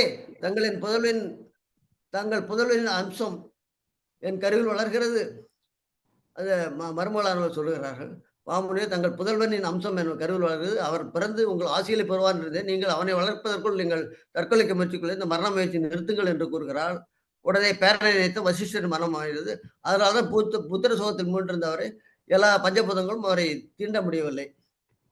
மகளே, விதி வஞ்சித்ததால் நான் மகனை இழந்தேன், நீ கணவனை இழந்தாய். ஆனால் உன் வயிற்றில் வளர்பவன் மிகச்சிறந்த வேத விற்பனராக மிளிர்வான். அவன் மூலம் பலரும் அறிஞராவார். என் புதல்வன் சக்தி முனிவன் மிகச்சிறந்த ஞானி, சாத்வீக குணம் கொண்டவன். அதுதான் முக்கியம். அவருடைய அம்சத்தோடு உன் கருவியில் வளரும் சிசுக்கு 12 வயதாகிறது. ஒவ்வொரு நாளும் தன் தந்தை செய்து வந்த ஹோமங்களை வேத மந்திரங்களை கேட்டு வளர்கிறான். அவனுக்கு கர்ப்பவாசம் நரகமாக இருக்கவில்லை. அவன் சுத்தமான ஞானியாக வளர்கிறான் என்று கூறி ஆசீர்வதிக்கிறார் வசிஷ்ட முனிவர் மருமகளிடம். சிறிது காலத்துக்கு பின் ஒளிபிறந்த புதல்வன் பிறந்தான். அவருக்கு பராசரர் என்று பெயரிட்டார்கள். குழந்தைக்கு தந்தையில்லாத குறை தெரியாமல் வளர்த்து வருகிறார்கள். அவர் ஒரு நாள் தான் தந்தை ஏன் இறந்தான் தெரிந்து கொள்ள ஆசையாக இருக்கிறார். அவர் உடனே ஒரு பஞ்சபூதங்கள் அவருக்கு கோபமா அவரை அந்த பிரம்மராட்சசர்களை எல்லாரையும் கொல்ல வேண்டும் என்று நினைத்து அதற்கான ஒரு தவங்களை எல்லாம் செய்ய ஆரம்பித்து விட்டார். அந்த சமயத்திலே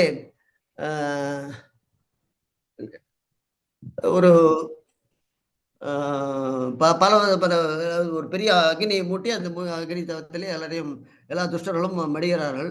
அது வழியாக வந்த இன்னொரு முனிவர் ஒருவர் சொல்றாரு, என்ன கடவுள் படைப்பிலே அரக்கர்களும் ஒரு பிறவிதான், அவர்களை குலத்தை சர்வ குல நாசம் செய்தால் அது கடவுளுக்கே பொறுக்காது என்று சொல்றார். அதை உடனே அதில் உள்ள உண்மையை உணர்ந்து கொண்ட இவர் திரும்பி அந்த மீதி இருந்த அக்னியெல்லாம் இமயமலை ஓரத்திலே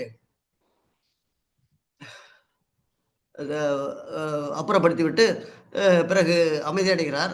பிறகு பரமசிவர பொறுமையின் நிற்பவர் வசிஷ்டரின் ஆறுதல் வார்த்தைகள் ஆறுதலாக வசித்து கூறுகிறார். நான் மேல்லோகத்திற்கு தன் தந்தை காண வேண்டும் என்று அவா இருக்கிறது. அதற்கென்ன சொர்க்கத்தில் சென்று உன் தந்தையை பார், உனக்கு விருப்பமான இடங்களுக்கு நீ செல்லலாம் என்று சதாசிவம் வரமளிக்கிறார். சதாசிவன் என்பது சிவதத்துவத்திலே மூன்றாவதாக வரக்கூடியவர். அவர் ஞானமும் கிரியையும் சமமாக கொண்டவர். அவர் நாதம், விந்து, சதாசிவம், சாதா மாகேஸ்வரம், சுத்த வித்தை என்பது போல அந்த ஒரு 5 தத்துவங்களிலே அவர் மூன்றாவது வரக்கூடியவர். அவர் இவருக்கு வேண்டிய வடங்களை வந்து நீ வந்து போய் சுகவாசியா அவருடைய தாப்பராறு சென்று பார் என்று சொல்றாரு. அவர் மேலே போய் சென்று பார்த்து விட்டு அப்பா வந்து மிகவும் அமைதியின்மை இல்லாமலும் சிறப்பாகவும் இருந்து வருகிறார் என்று ஒரு நிம்மதியோடு இங்கு திரும்பி பூலோகத்துக்கு வருகிறார். பூலோகத்திற்கு வந்து திரும்ப தீர்த்த யாத்திரைகள்லாம் போகிறார். தீர்த்த யாத்திரைகள் போகும்போது யமுனை நதிக்கரையிலே ஒரு ஓடக்கரையிலே போய் சென்று பார்க்கும்போது அங்கிருந்த மீனவ பெண் மீது ஒரு மனம் செல்கிறது.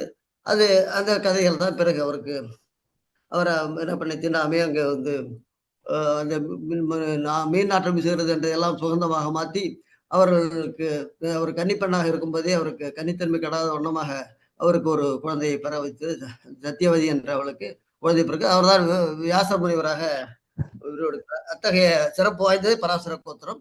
அதனால்தான் மறைஞான சம்பந்தனும் அவ்வளவு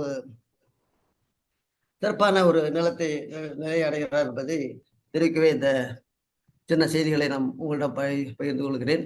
இத்துடன் மறைஞான சம்பந்தருடைய சிந்தனையை நிறைவு செய்வோம்.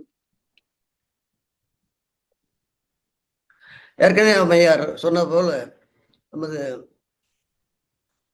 மெய்கண்டாருக்கு வருவோம். மெய்கண்டார் என்று சைவ சித்தாந்தங்கள் தலைநூலாக சிவஞானத்தை தமிழில் தந்த மெய்கண்டார் குருபூஜை.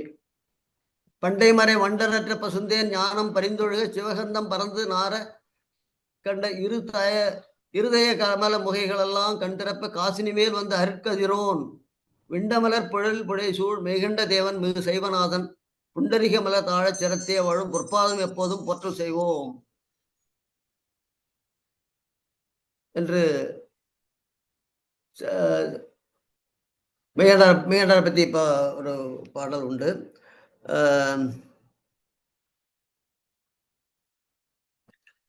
மெய்கண்டார் தன்னை உலகுக்கு தந்த திருப்பண்ணாடம் மெய்கண்டார் திருத்தால் போற்றி தெக்கடத்தின் முகடமான திகழும் தமிழம் கண்டெடுத்த முத்துக்கள் கணக்கில் கடந்தினர் என்று பன்னாடத்தில் பிரதான சாலையில் தென்புறம் என்றும் களப்பாளம் என்று அழைக்கப்படும் பகுதியில் அச்சுத களப்பாள தவமிருந்து ஈற்றெடுத்த புதல்வர் மெய்கண்டார். கடந்த 1000 ஆண்டுகளில் வாழ்ந்து பல சிறப்புகளை நிலைநிறுத்தியவர்கள் அந்த நமது முன்னோர்கள். உலகுக்கு வழிகாட்டியாக விளங்கி சிறப்பு வாய்ந்த முத்திரை வைத்துள்ளார். அவர்களை தலையாய இடத்தில் உலகம் போற்று பொருளாளராக மெய்கண்டாரை பற்றி இப்பதிவில் காண்போம். பொதுவாக பள்ளி பாடங்கள் பிற பதிவுகள் மூலம் கற்றது ஆதிசங்கரின் அத்வைதம், மத்வரின் துவைதம், ராமானுசரின் விசிட்டாத்வைதம் ஆகிய 3 பிரதான கொள்கைகளாக நமது பள்ளிகளிலும் பொது வழியிலும் நம்ம கற்றுக்கொண்டிருக்கிறோம். ஆனால் சங்கர, ராமானுஜர், மத்வர் எல்லாருமே தென்னிந்தியர்களாயினாலும் சமஸ்கிருதத்தில் போன்ற வடமொழிகளில் தான் எழுதி போந்தனர். அமிர்தனும் இனிய தமிழ் மொழியிலே எழுதப்பட்ட முதல் நூல் சிவஞான போதம். இதனால்தான் இவருடைய மெய்கண்டாருடைய சிறப்பு அத்துவிதம் என்ற கொள்கையுடைய சிறப்பு வாய்ந்ததாக இருக்கிறது. 1000 ஆண்டுகளுக்கு முன் முதல் 3 கொள்கைகள் ஒன்றன் ஒன்றாக தோன்றின. இவை ராமானுஜர் விசிஷ்டாத்வைதம் வரை விளங்கும் வேதாந்த கொள்கைகளாகும். இவை பொதுவாக பிரம்மம் ஒன்றுதான் உள்பொருள் என்பது போன்றும் மற்றபடி உயிர், உலகம், உடல் என்பதெல்லாம் பொய் என்பது போன்றும் ஒரு தெளிவற்ற கோட்பாடுகள் மக்களை குழப்பத்தில் ஆழ்த்தி உண்மை தெளிவு பெறாது ஒரு சில நூற்றாண்டுகள் ஆகிய நிலையில்தான் 13ஆம் நூற்றாண்டில் உலகம் வைய அவதரித்தார் மெய்கண்டார். பொருளல்லவற்றை பொருள் என்று உணரும் மருளான் ஆம் மானா பிறப்பு என்பது திருக்குறள். பொருள் அல்லவற்றை பொருள் என்று உணரும் மருளான் ஆம் மானா பிறப்பு. இறை, உயிர், தலை 3மே அனாதி என்ற வழியில் அத்துவித கொள்கை நிலைநாட்டினார். பொய்யும் மெய்யும் என்பது போகும்போது பொய் என்பது நிலைத்து நிற்காதது, மெய் என்பது நிலைத்து நிற்பது. ஞானம் நிலைத்து நிற்க முடியாதையெல்லாம் பொய் என்று பிறந்தொள்ளி மெய்யான தத்துவத்தை அளிப்பதே ஞானமாகும். அந்த மெய்கண்டு ஞானம் போதிக்க வந்தவர் தான் பொய்கண்டு அகன்ற மெய்கண்டநாதன் என்று சிறப்பு பாயிரத்தில் போற்றப்படும் அருளாளர் உலகுக்கு அத்துவித கொள்கை நிலைநாட்டினார். இறை, உயிர், தலை 3மே அனாதி என்று நிறுவி குழப்பங்களிலும் முடிவித்து இதுதான் முடிந்த முடிவு என்று நிறுவினார். மெய்கண்டாரின் திரு அவதாரம் காலம் கிபி 1232க்கு முன் 1215க்கு பின், அதாவது 13ஆம் நூற்றாண்டு. அவர் பிறந்த தலம் திருத்துங்கானை மடப்பில். பெற்றோர் அச்சுத கலப்பாளர் மங்களவல்லி. பிறவிச்சிறப்பு அவர்களின் குலகுருவின் கணிப்புப்படி புத்திர பாக்கிய வாய்ப்பு குறைவு. இறைவனின் அருளானை வேண்டி திருவேடுகளில் கயிறு சுற்றி பார்த்து அதில் வாய்த்த சம்பந்தரின் பதியப்படி திருவெண்காடு சென்று ஒரு மண்டலம் தங்கி முக்குளங்கள் நீராடி அம்மையப்பரை திருமுறை ஓதி வணங்கி ஆண்மகவு வாய்க்கப்பட்டனர். அது முன்னாடி நம்ம பேசியது போல் அவருடைய குலகுருவாக இருந்த சேலாமா வண்டியாரை வீட்டுக்கு அழைத்து அவரை சாதகம் பார்க்கும் போது சாதகத்தை பார்த்துவிட்டு அவர் திருமுறைகளை கொண்டு வருகிறார். திருமுறைகளை வீட்டிலிருந்து கொண்டு வந்த தேவார ஏடுகளை ஓலைச்சுவடிகளை கொண்டு வந்தார்கள் அந்த அம்மையார். அதை பார்த்துவிட்டு அதிலே கயிறு சாத்தி பார்த்து அதிலே கிடைத்த பாடைதான் பேயடையா பிரிவெய்தும் பிள்ளையினோடு உள்ளம் நிறைவாயினவே வரம் பெறுவர் ஐயுற வேண்டா ஒன்றும் வேயனதோள் உமைபங்கன் வெண்காட்டு முக்குள நீர் தோய்வினையாம் அவர் தம்மை தோயாவாம் தீவினையே என்று அந்த முக்குள நீரிலே நீங்கள் தோய்ந்து இறைவனை கும்பிட்டு வந்தீர்களால் உங்களை எந்த ஒரு தீவினையும் தோயாது, உங்களுக்கு ஐயுற வேண்டாம், வரம் பெறுவர், பிள்ளையரோடு உள்ளம் நிறைந்து வரம் பெறுவர் என்று கூறி அவர் இதுல இருந்து என்ன தெரிகிறது என்றால், விதியை மதியால் வெல்ல வழி உண்டு. அந்த மதி என்பது இப்போ திருமுறைகளை படிப்பது, திருமுறைகளை சொல்வதுபடி நடப்பது போவை. திருமுறை அந்த வலிமை திருமுறைக்கு உண்டு. குரு கேட்டவுடன் திருவடுகளை கொண்டு வருவது. அப்ப என்ன அர்த்தம் என்றால், அந்த காலத்துல எல்லார் வீடுகளிலும் திருமுறைகளும் திரு ஓலைச்சுவடிகளாக இருந்தாலும் ஒவ்வொருவரும் ஓலைச்சுவடிகளை படி எடுத்து வைத்திருக்கிறார்கள். எல்லார் வீட்டிலும் அது விளங்கி இருக்கிறது என்பது தெள்ள தெளிவாக இருக்கிறது. இதற்காகத்தான் இந்த காலத்திலும் சொல்லுகிறார்கள், சில கூட்டங்களை கூட சொல்வார்கள், ஒவ்வொரு வீட்டிலும் திருமுறைகள் அவசியம் இருக்க வேண்டும். தேவாரம், திருவாசகம், திருமந்திரம் போன்ற திருமுறைகள் எல்லாம் இருக்க வேண்டும் என்று சொல்கிறார்கள். அடியர் கூட ஒரு வாய்ப்பு கிடைத்து சென்ற 4-5 நாட்கள் ஒரு திருமணத்தில் ஒரு திருமணத்திற்கு வந்தது. அப்போது கூட ஒரு திருமுறை புத்தகத்தை தான் ஒரு மணமகள் வீட்டாரம் கொடுத்து மணமகளுடைய சீதனமாக இதை அனுப்புவங்கள் என்று சொன்னேன். நாமும் அதே போல் அவர்கள் இல்லை இருந்தாலும் என்றாவது பயன்படும். அவர்கள் மணமகளும் மிகவும் மகிழ்ச்சியோடு பெற்றுக்கொண்டார்கள். அது மிகவும் மகிழ்ச்சியை தந்தது எனக்கு. அதையே எல்லாரிடமும் பகிர்ந்து கொள்கிறேன். அதில் என்ன ஒரு இது தமிழ் படிக்கவும் ஊக்கப்படுத்தும். நிறைய பேருக்கு தமிழை படிக்க முடியலை. சைவமும் தமிழும் 2 கண்கள் நமக்கு. இந்த தமிழ் தெரிந்தால்தான் சைவம் தெரியும், சைவம் தெரிந்தால் தமிழ் தெரியும். ஒரு முறை நான் கேள்விப்பட்டது, பாரதி பாஸ்கர் என்ற பேச்சாளர் நமக்கு எல்லாரும் தெரியும். அவர் ஒரு அண்ணா நூலகத்தில் ஒரு மீட்டிங்கில் சொன்னார்கள், நான் அமெரிக்கா போயிருந்தேன். அந்த சமயத்திலே அமெரிக்கா வாழ் தமிழர்கள் எல்லாம் நாம இங்கே வந்துட்டோமே மேடம், நாங்கள் எதுக்கு நாங்கள்லாம் தமிழெல்லாம் படிக்கணும், நாங்கள் என்ன பண்ணணும், என்ன பண்ணே தெரியல எங்களுக்கு அப்படின்னா. தமிழ் கேட்டாங்களா, நாங்கள் நீங்கள் இட்லி சாப்பிட்டீங்களா, சாம்பார் சாதம் சாப்பிட்டீங்களா, எல்லாம் சாப்பிட்டீங்கல்ல, சைவ உணவு நம்ம உணவெல்லாம் சாப்பிட பழக்கம்லாம் வச்சுருக்கீங்க, உணவு பழக்கம் வைக்கும்போது மொழி பழக்கத்தையும் நீங்கள் தொடர வேண்டியது தானே அப்படின்னு சொன்னேன். நீங்கள் இந்த நம்முடைய தமிழில் இருக்கிற நூல்களை படித்தால்தான் உங்களுக்கு முதுமையிலே அல்சிமர் வராது. என்னோட சொன்னாங்க, இந்த மாதிரி உங்களுக்கு வளமான வாழ்க்கை முதுமையிலே கிடைக்கும், இல்லாவிட்டால் சைக்காட்ரிக் ட்ரீட்மெண்ட்லேருந்து நீங்கள் விடுபடலாம், போக வேண்டிய அவசியம் இருக்காது என்று சொன்னேன் அப்படின்னு சொன்னார். அவ்வளவு பவர்ஃபுல்லான ஒரு செய்தி நம்ம திருமுறைகளே இருக்கின்றது. ஆகவே அவையெல்லாம் படித்து நாமும் திருமண வரிசையில் திருமுறை நூல்கள் வழங்கும் முறைமையை செய்வோம், 5 எழுத்து ஓதி வளர வழி செய்வோம் என்று நான் ஆசைப்படுகிறேன். இது பிறகு என்ன ஆகிறதுனால அதே போல் முக்குளம் என்று இருக்கின்ற இந்த திருவெண்காட்டிலே சென்று ஒரு மண்டலம் தங்கி எல்லாம் பூஜை புரஸ்காரங்கள்லாம் செய்து அவர்கள் வாழ்ந்து கொண்டிருக்கிறார்கள். அதே இறைவன் அருள்படி கருத்தரித்து அவர்கள் குழந்தையும் பெற்று திரும்பி பெண்ணாகடம் வருகிறார்கள். பெண்ணாகடத்திலேயும் இந்த குழந்தை ஒரு சாமு சித்தர் என்பார்கள். அது போல் ஜாஸ்தி ஆக்டிவிட்டி இல்லாமல் ஒரு மாதிரியாகவே இருப்பாங்க போல் எனக்கு படித்த ஞாபகம்.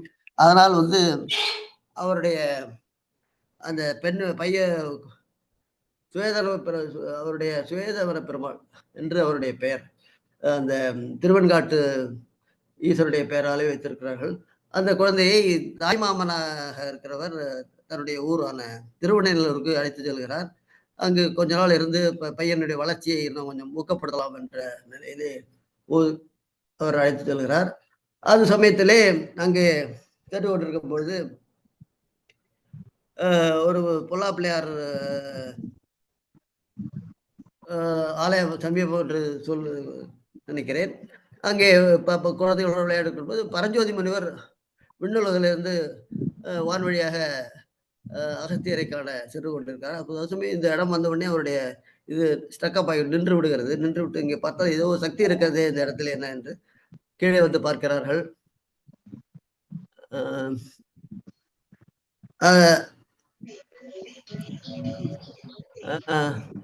அங்கே வந்து ஒரு குழந்தை, ஒரு தெய்வீக குழந்தை வந்து சுற்றிலும் வெளிப்புரிந்து அது வந்து விளையாடி கொண்டிருக்க பார்க்கிறார். அவர் இது தெய்வீக குழந்தை என்று புரிந்து அது சாமுசித்தர் என்று தெரிந்து கொண்டு அவருக்கு தனியாக உபதேசம் செய்து அருள்கிறார். அதிலிருந்து தான் இவர் சிவஞான போதம் உபதேசம் பெற்று அதை பல பல குழுக்களாக ஒரு அடியார்களுக்கும் அதை உபதேசம் செய்து பல வித மாணாக்கர்களை சேர்த்துக்கொண்டு தொடர்ந்து உபதேசம் செய்து கொண்டிருக்கிறார். அது சமயத்திலே ஒரு பிறகு அதே சிவஞான போதம் என்ற நூலாக எழுதி 12 திருப்பாக்களோடு அந்த 12 நூற்பாக்கள் என்ன நுதலிற்று என்று ஒன்று, எதற்கான ஏது உதாரணம் என்று போன்ற எல்லாவற்றையும் அவரே எழுதி அந்த சுருக்கமாக இருக்கிறது. அது இருக்கிறதே வந்து ஒரு 200 சிவஞான 624 எழுத்து தான், 216 சொல், 40 வரி, சுருக்கமாக இருக்கிற உலகில் உள்ள பல்வேறு சமய கொள்கைகளை உள்ளடக்கியது. தவறான பிற கொள்கைகளை மறுத்தல், தன் கொள்கைகளை நிறுவுதல், இதுதான் அவருடைய கோட்பாடு, அவருடைய பெருமை. பெருநூல் பொதுவாக கரும்போய் அறம்பொருள் இன்பம் வீடு, அதிலே தெய்வப்பொருள் விளக்கப்பட்டு படாமல் விட்டு சென்ற வீடு பேறு பற்றிய மிக மேலான உண்மையை தெளிவுபடுத்துவது சிவஞான போதம். திருக்குறளை பார்த்தீங்கன்னா அறம்பொருள் இன்பம் தான் பொதுவாக விரிவாக காட்டப்பட்டது. வீடு பற்றி அதில் எவ்வளவு நாம் பார்க்க முடியாது. அதையும் சேர்ந்து கொடுத்ததுதான் இந்த சிவஞான போதம். ஸோ அந்த சிவஞான போதம் இந்த மாதிரி ஒரு சீடர்களை சொல்லிக் கொண்டிருக்கும் பொழுது ஒரு நாள் இவருடைய தகப்பனாருடைய குருவாக இருந்த சகலாம பண்டிதர் ஒரு நாள் வருகிறார். வரும்போது இவருக்கு பாடம் நடத்தி கொண்டிருக்கிறார்கள். இவர்கள் மாணாக்கர்களோட உரையாடி கொண்டிருக்கிறார்கள். அந்த அறையிலே முன்பக்கம் வந்து வாயிலே நின்று கொண்டு, அதாவது இதற்கு என்ன காரணம் என்றால் சகலாம பண்டிதருடைய சீடர்களுடைய எண்ணிக்கை குறைந்து கொண்டே இருக்கிறது, இவருடைய சீடிக்கை அதிகமாகிக் கொண்டே இருக்கிறது. அப்படி என்னதான் இவர் செய்கிறார், இவர் நம்ம வந்து பார்க்கவே இல்லையே என்ற ஒரு ஆணவத்தோட ஒரு மனநிலையோட இவர் வந்து இவரை பார்க்க வருகிறார். பார்ப்போம் என்ன செய்கிறான்னு பார்ப்போம் என்ற ஒரு எண்ண ஓட்டத்தோட வருகிறார். அப்பொழுது இந்த வாயில் இருக்கும்பொழுது கேட்கிறார், ஓ நீதான் எல்லாம் தெரிந்தவரோ, ஆணவ மலத்தின் தன்மை என்ன, ஆணவ மலம் என்றால் சொல்லு அப்படின்னு வேகமாக கேட்கிறார். அவர் உடனே ஒரு சுட்டுவிரலை காட்டி அவருடைய தலையும் அடிமுதல் பாதம் வரை காட்டி இதுதான் ஆணவ மலம் அப்படிங்கிறது வாயத்தாலே சொல்லாமல் அப்படியே செய்கையிலே காட்டு. ஆஹா, அப்ப எப்படி அவர் மறைஞான சம்பந்தர் பட்டப்பகலுக்கு பகல் கொண்டு போகுதுன்னு சொன்ன உடனே உமாபதி கீழே விழுந்து நமஸ்காரம் பண்ணாரோ, அதே போல அது பின்னாடி நடந்து இதுக்கு முன்கூட்டியாகவே இவர் முன்னோடியது. அருளந்தி சிவம் சாஷ்டாங்கமாக மெய்கண்டாருடைய காலில் விழுந்து, ஐயா என்னை சீடனாக ஏற்றுக்கொள்ளுங்கள் என்று ரொம்ப விரும்பி கேட்டுக்கொள்கிறார்கள். அவரும் மனம் மாறி ஓகே அப்படின்னு சொல்லுங்கள். அவர் 49 சீடராக சேர்க்கிறார்.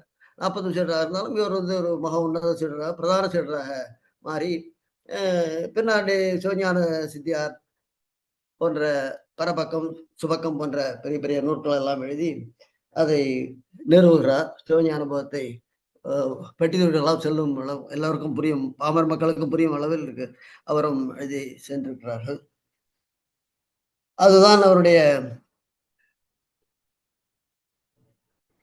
சிவஞான போதத்தையுடையது. இந்த 12 நூற்பாக்களை கொண்டு விளக்க உரைகள் 100கணக்கில் இன்று வந்து இருக்கின்றன. இந்த நூல்கள் வாயிலாக சித்தாந்த வகுப்புகள் நேர்முகமும் வலைத்தளங்கள் மூலமாகவும் நிறைய வகுப்புகள் நடந்து கொண்டே இருந்தன. ஆயுதங்கள், பல்கலைக்கழகங்கள், தமிழராட்சி நிறுவனங்கள் போன்ற அமைப்புகள் கருத்தரங்கள் மூலம் இந்தியா மட்டுமின்றி இலங்கை, சிங்கப்பூர், அமெரிக்கா, ஐரோப்பிய நாடுகள் நடைபெற்று மெய்கண்டாரின் கோட்பாடுகளும் பரவி வருகின்றன. இந்திய அரசின் கீழ் இயங்கும் உலக தமிழ் ஆராய்ச்சி நிறுவனம் முதல் அனைத்து தமிழ் தர்மிய ஆதீன பல்கலைக்கழகம் திருவாவூர் ஆதீனத்தில் இயங்கும் 250 சேவை பயிற்சி மையங்கள் உள்ளது. திருவாவூர் ஆதீனத்தின் கண்ட்ரோல்ல தமிழகம் எங்கும் ஈவன் அதர் ஹைதராபாத், பெங்களூர் போன்ற இடங்களிலும் சைவ நேர்முக பயிற்சி மையங்கள் நிகழ்கின்றன. இணைய வழி பயிற்சிகள் 2 வார இலவச பயிற்சிகள் அங்கங்கே பார்த்தீர்கள். மதுரை, ஈரோடு, நெல்லை, விக்ரமசிங்கபுரம் போன்ற இடங்களிலே 2 வாரம் 3 வாரம் என்று தனித்தனியாக ரெசிடென்ஷியலாக இலவசமாகவே செய்து கொள்கிறார். அவ்வளவு பெரிய இருந்தது. மெய்கண்டார் இவ்வாறு இருந்த ஒரு மெய்கண்டார் ஒரு ஐப்பசி சுவாதியிலே முக்தி அடைகிறார்.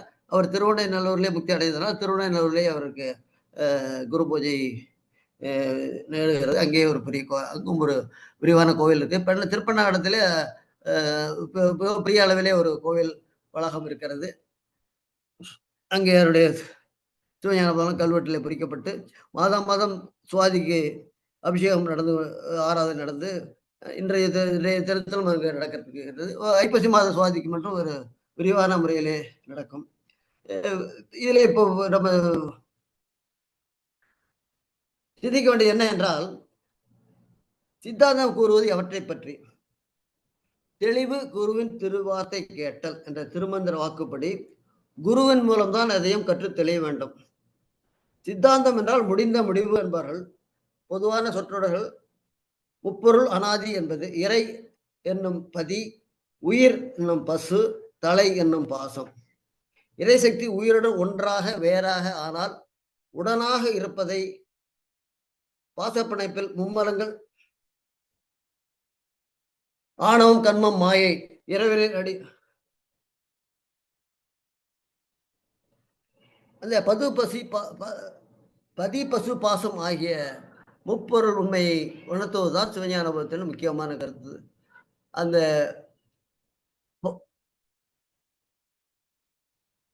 பசுவை பதியிடம் சேரவிடாமல் தடுப்பது பாசம். அந்த பாசம் என்பது ஆணவம், கர்மம், மாயை போன்ற மும்மலங்கள். அவற்றை எவ்வாறு ஓவர் கம் செய்து, அதாவது அவற்றிலிருந்து விடுபட்டு எப்படி இறைவனை அடைவது என்பதை பொறுத்து தான் இந்த சைவ சித்தாந்தம் போதிக்கும். பொதுவாக பார்த்தீங்கன்னா தோத்திரம் என்பது அன்பு நெறி, சாத்திரம் என்பது அறிவு நெறி. சாத்திரம் என்பது அறிவு நெறி. அதை 12 திருமை தோத்திரம் என்றால் சாத்திர நூல்கள் பயனாலும் அறிவு நெறி. தோத்திரங்கள் இலக்கியம் என்று கூறப்படும் என்று வைத்துக் கொண்டால் சாத்திரம் என்பது இலக்கணமாக கருதப்படும். சாத்திரம் இலக்கியம் இலக்கணம் முறை. சாத்திரங்கள் படைத்த மெய்கண்டார் பிறகு ஏதுவாக இருந்ததே தோத்திரம் தானே. ஆடல் வல்லானே ஞான நடனம் ஊன நடனம் ஆடி 5 எழுத்து 5 எழுத்து உண்மையை வளர்த்துப்பார்.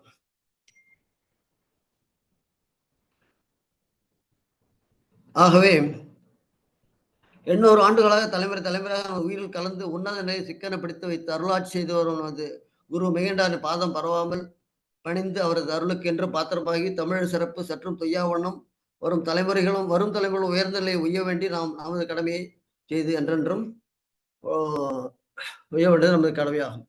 இது இப்போ பார்த்தீங்கன்னா தோத்திரம் என்பது 27 வரையில் முதிர்ந்த மெய்யன்பில் விளைந்தது. 18,300 பாடல்கள் அடங்கிய 41 நூல்களின் சாரம். எள்ளிலிருந்து எண்ணெய் பிழிந்தாற் போல் 40 வரிகளில் 12 திருமுறைகளைப் போல் 12 நூற்பாக்களில் 12 திருமுறைகள், இங்கே 12 நூற்பாக்கள். சாத்திர நூல்கள் முதிர்ந்த மெய்யறிவில் விளைந்தவை. புறையுருளை போக்க சூரியன் தேவை. அதே போல அகையுருளை போக்க ஆன்மாவின் அறியாமை நீங்கி மெய்யுணர்வு எய்த வந்தது சிவஞான போதம். 14 சாத்திர நூல்களில் தனிச்சிறப்பு. பரம்பரையாக வந்த சந்தான குறவர்களால் தொடர் சங்கிலியாக 12 ரூபாய் 81 முன்னிறுத்து அருளப்பட்டது. இது தனது சீடர்களின்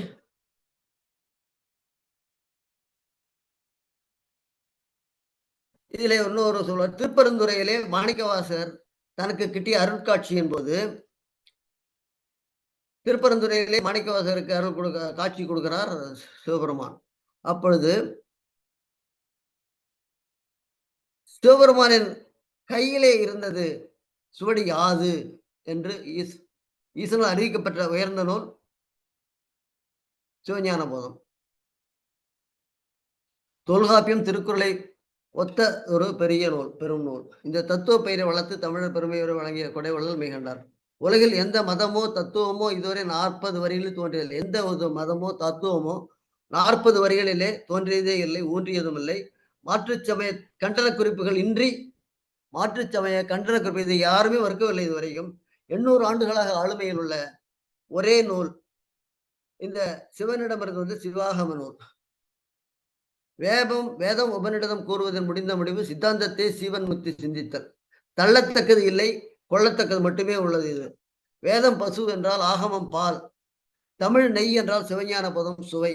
அந்த சுவைத்தால் தானே தெரியும் சுவை. சிவஞான பதத்தை அனைவரும் சுவைத்து இன்புற வேண்டும் என்று நாம் எல்லோரும் சூழலைத்துக் கொள்வோம், அதை மேலெடுத்து செல்வோம்.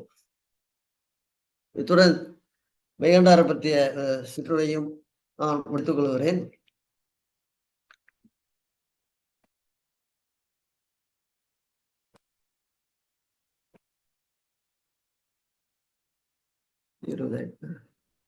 அடுத்து கலிக்கம்ப நாயனாரை பற்றி நமக்கு அதிகம் பேச தேவையில்லை. ஏனென்றால் பெரிய புராணத்திலே வந்திருக்கிறது. 63 நாயன்மாரிலே கலிக்கம்ப நாயனார் ஒரு உயரிய இடத்திலே உள்ளார்.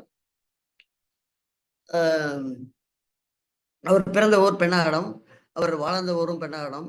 அவர் வணிக குலத்திலே பிறந்து அங்கே பெரும் செல்வந்தராக வாழ்ந்து வந்தவர். அவருடைய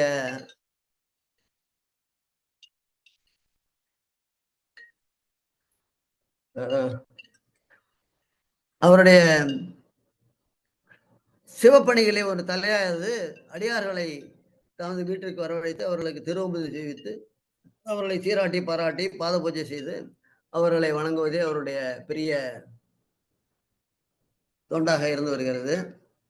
அவர் இவ்வாறு செய்யும்போது ஒரு கால்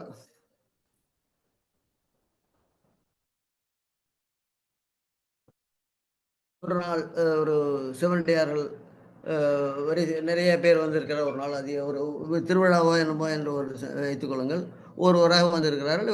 அவருடைய உபச்சாரம் என்ன எப்படி இருக்கும் என்றால், வந்தவுடனே பாத பூஜை செய்ய வேண்டியது, அவர்களுக்கு உண்டான ஆடை அணிகலன்களை கொடுத்து அவர்களுக்கு உண்டான உண்டி கொடுத்து அவர்களை பாராட்டி சீராட்டி வணங்கி அவர்களுக்கு வழி அனுப்பி வைக்கிறது, தங்க இடம் கொடுத்து வைக்கிறது, எல்லாம் அதை சிவத்தொண்டாக செய்து வந்தார். ஒரு நாள் அவ்வாறு வரும்போது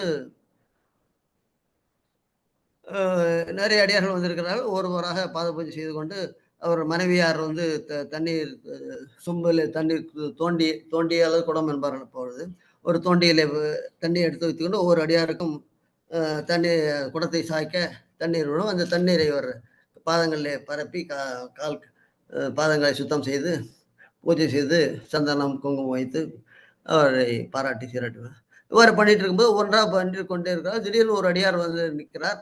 திடீர்னு தண்ணீர் வரவது நின்று விட்டது. தண்ணீர் அவர் சாய்க்கவே இல்லை. தண்ணீர் சாய்க்காமல் எங்கேயோ பார்த்து கொண்டிருக்கிறார்கள் அவருடைய மனைவியார். பார்த்த உடனே அவருக்கு கடும் கோபம் வந்து விடுகிறது.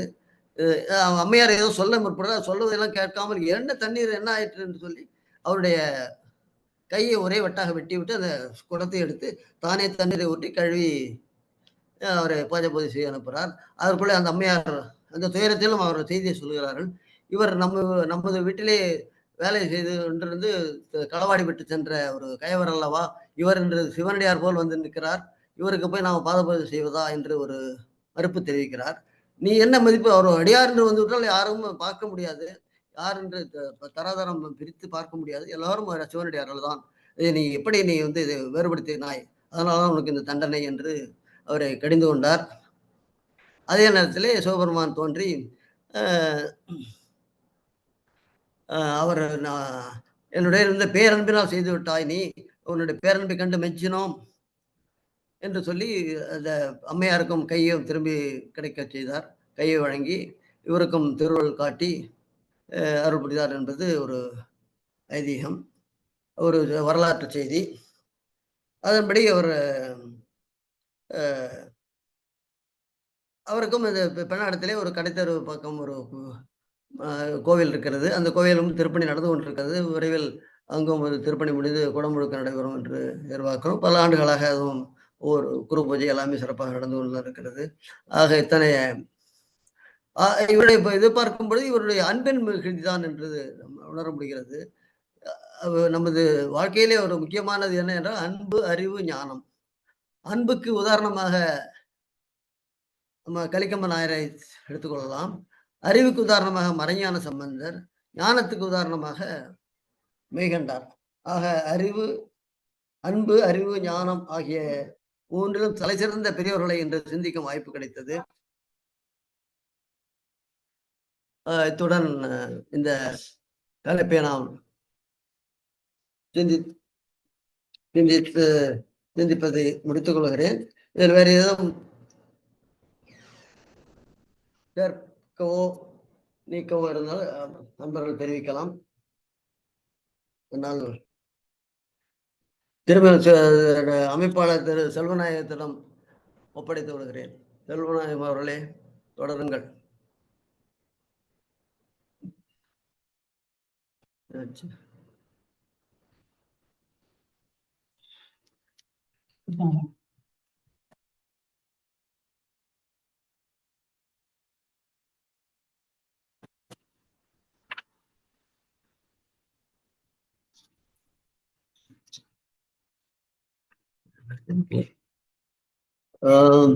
செல்வராயம் அவர்கள் இன்னும் வரவில்லை.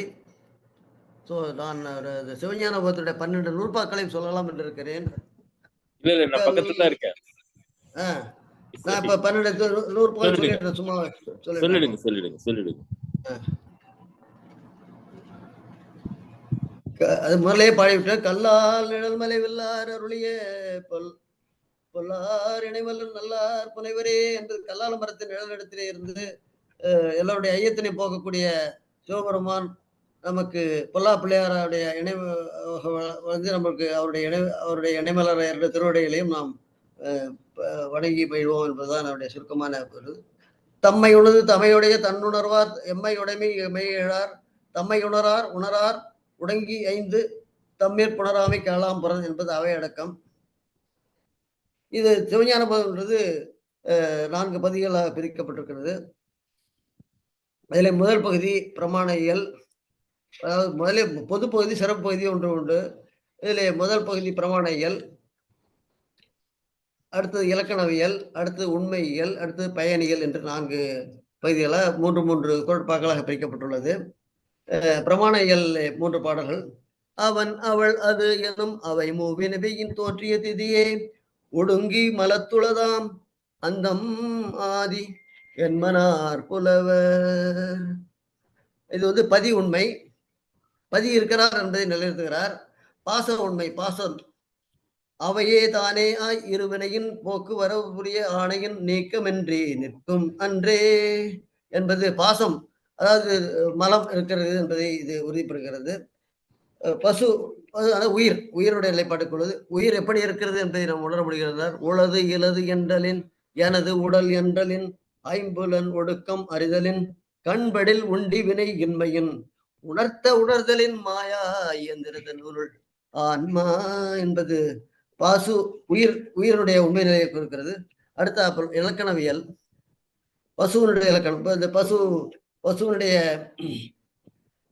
உண்மையை சொல்லி அடுத்த பசுவனுடைய இலக்கணத்தை அதே ஆடலை திரும்பி வருகிறார். திருப்பி அந்த கரணம் அவற்றில் ஒன்றன்று அவை சந்தித்தது ஆன்மா சகசமலத்து உணராது அமைச்சு அரசு ஏய்ப்ப நின்று 5 அவத்தைத்தே. எப்படி ஒரு அமைச்சன் சொல்றபடி அரசன் ஆளுகிறானோ அதே போல 5 புலன்களை சொல்லுவதன்படி நாம் எல்லாம் ஆடிக்கொண்டிருக்கிறோம் என்பதை பசுவானது எப்படி இயங்குகிறது என்ற பசுவனுடைய இலக்கணமாக சொல்லுகிறார். அதனுடைய பாச இலக்கணமாக சொல்வது என்னென்றால், விளம்பிய உள்ளத்து மெய்வாய் கண் மூக்கு அளந்து அறிந்து அறியா ஆங்கவை போல தாம் தம் உணர்வின் தமியருள் காந்தம் கண்ட பசாசத்தவையே. அதுபோல 5 புலன்களை நம்மால் அறிய முடியாது.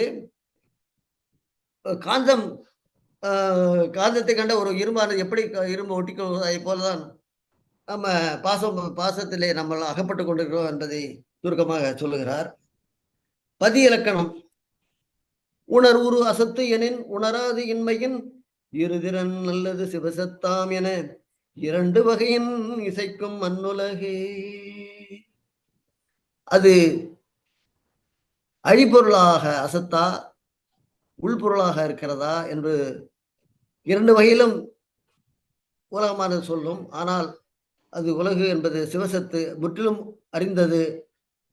வாற்றார் சித்தாதல் சொத்தாதல் உடையவனாய் நிற்றல் முதல்வனுக்கு இலக்கணம் என பதிப்பொருள் இலக்கணத்தை மிக உயரிய நிலையிலே கொண்டு சென்று அதை சுருக்கமாக விவரிக்கிறது இந்த பதி இலக்கணம். உணர்வுறு அசத்து எனின், அசத்து என உணராது இன்மையின் இருதிறன் அல்லது சிவசித்தாம் என. அதாவது அறியும் அறியாது அப்படிங்கிறது 2 வந்து சிவசத்து. சிவசத்துனாக்க எல்லாத்தையும் மேலான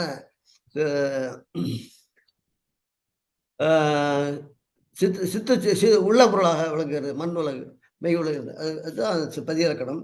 அடுத்தாப்புல உண்மை இலக்கணம். உண்மை இயல் என்று அதில் ஒரு 3 பாடல், இது 6 பாடல். இது 7வது. யாவையும் சூனியம் சத்து எதிராதலின் சத்தே அறியாது அசத்து இலது அறியாது இருதிறன் அறிவுளது இரண்டலான்மா.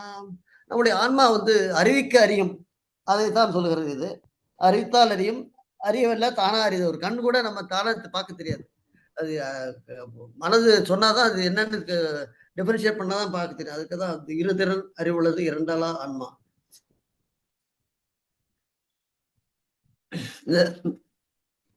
ஞானத்தை உணரும் முறை ஐம்புல வேடரின் அயர்ந்தனை வளர்ந்தன தம் முதல் குருவுமாய் தவத்தினில் உணர்த்த விட்டு அந்நியம் இன்மையின் அரண்கடல் செலுமே.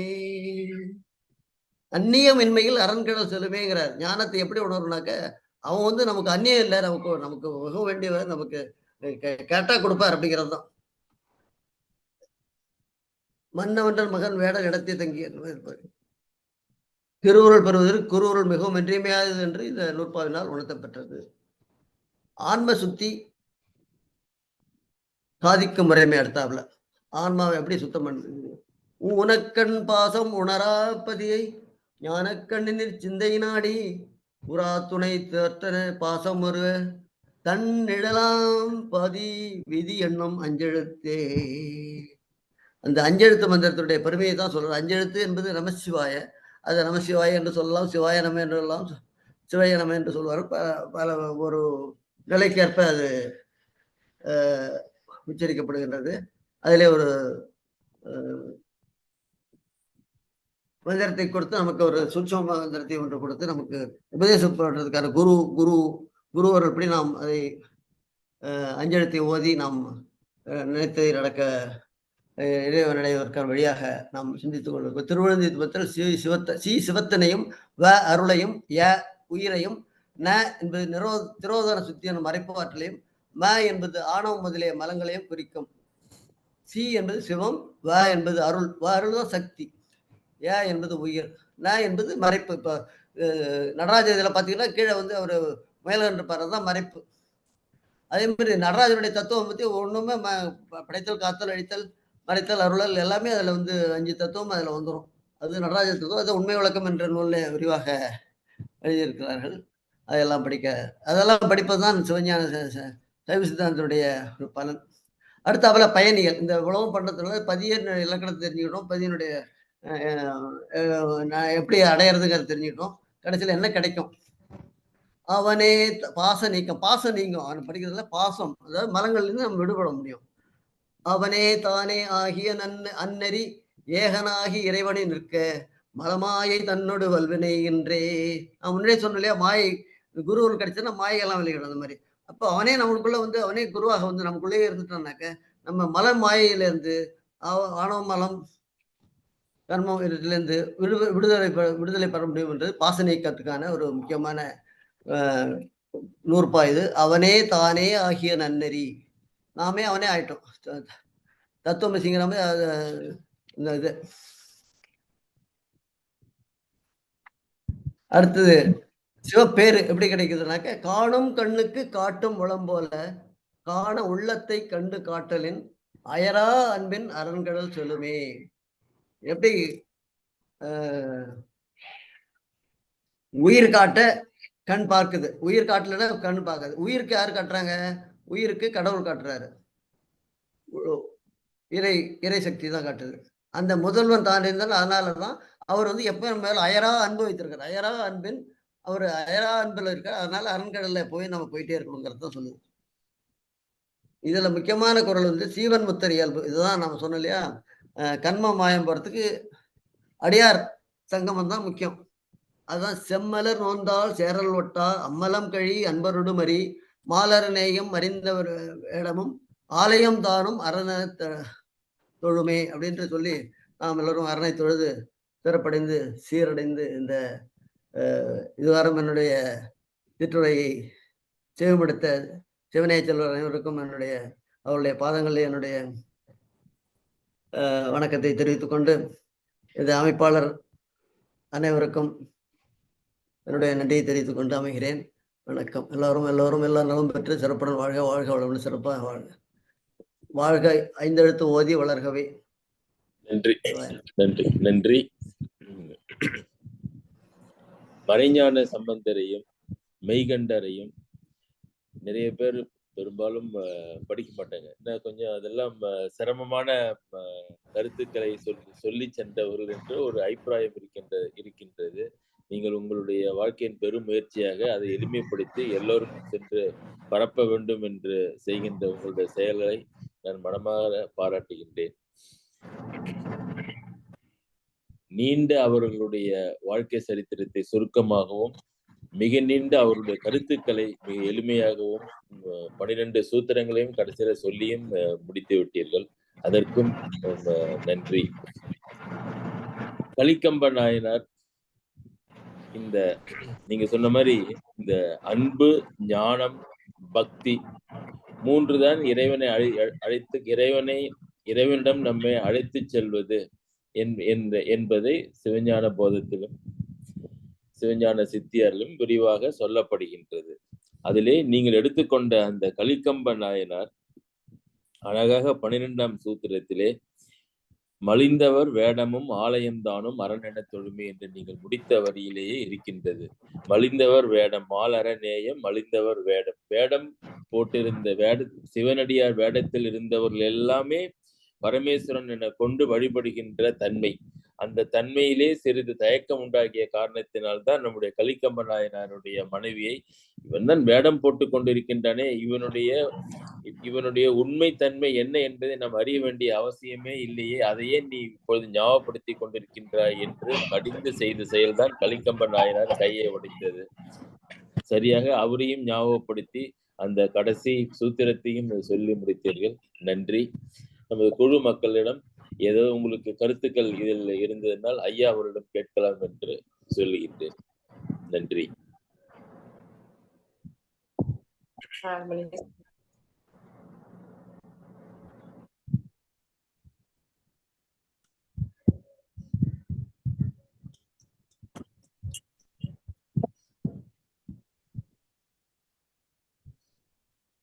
மிஸ்டர் சாய்ராமன் அவர்களே சொல்லுங்க.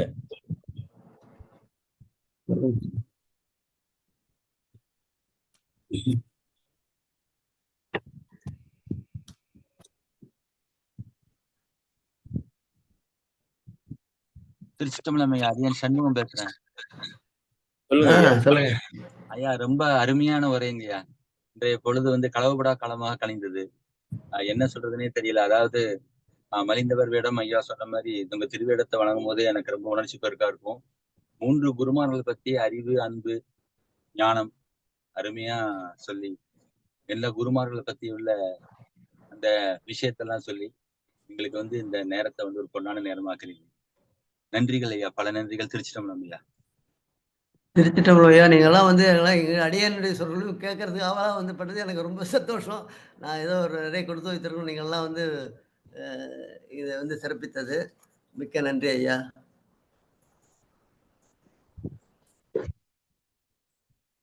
இந்த பெண்ணாடம் என்று சொல்லும்போது பெண்ணாடத்திலே அது காலத்திலேருந்து பல காலமாக சிவகுருநாதர்கள் கடந்தை தமிழ்ச்சங்கம் என்பன போன்ற சில அமைப்புகள் எல்லாம் இருந்து தமிழை வளர்த்து கொண்டிருக்கிறார்கள். இது பெண்ணாடத்திலே தான் இந்த தமிழ்நாடு என்ற பெயர் வர வேண்டும் என்பதற்காக ஒரு மாநாடு கூட முதலே அங்கே போடப்பட்டது என்பார்கள். இந்த பொங்கல் வாழ்த்து என்பது கூட சிவகுருநாதன் என்பவர் தான் முதலில் துவக்கி வைத்தார் என்பது ஒவ்வொருக்கும் விழுந்து கொண்டு அத்தகைய சிறப்புகள் வாய்ந்தது பெண்ணாடம். இந்த பெண்ணாடத்திலே இது பார்த்தீங்கன்னா இது 7/3/41 ஒரு நூல் எழுதியிருக்காங்க. அது பார்த்தீங்கன்னா சோறு வேண்டுமா உயிருக்கு அப்படின்னு.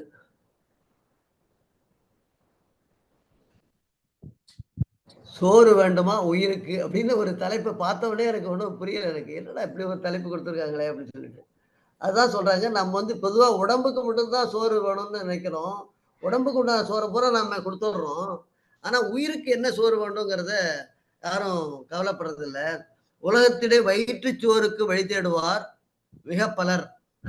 உயிர் சோற்றுக்கு வழி காண்பார் மிகச் சிலரே. வயிற்றை வளர்க்க வேண்டுவது முறையே. ஆனாலும் உயிரை பசியால் வாட விடுவது நன்றா? நெத்தியடியே கேட்கிறார். உயிர் பசியையும் போக்க வேண்டும். அதற்கு வழி யாது?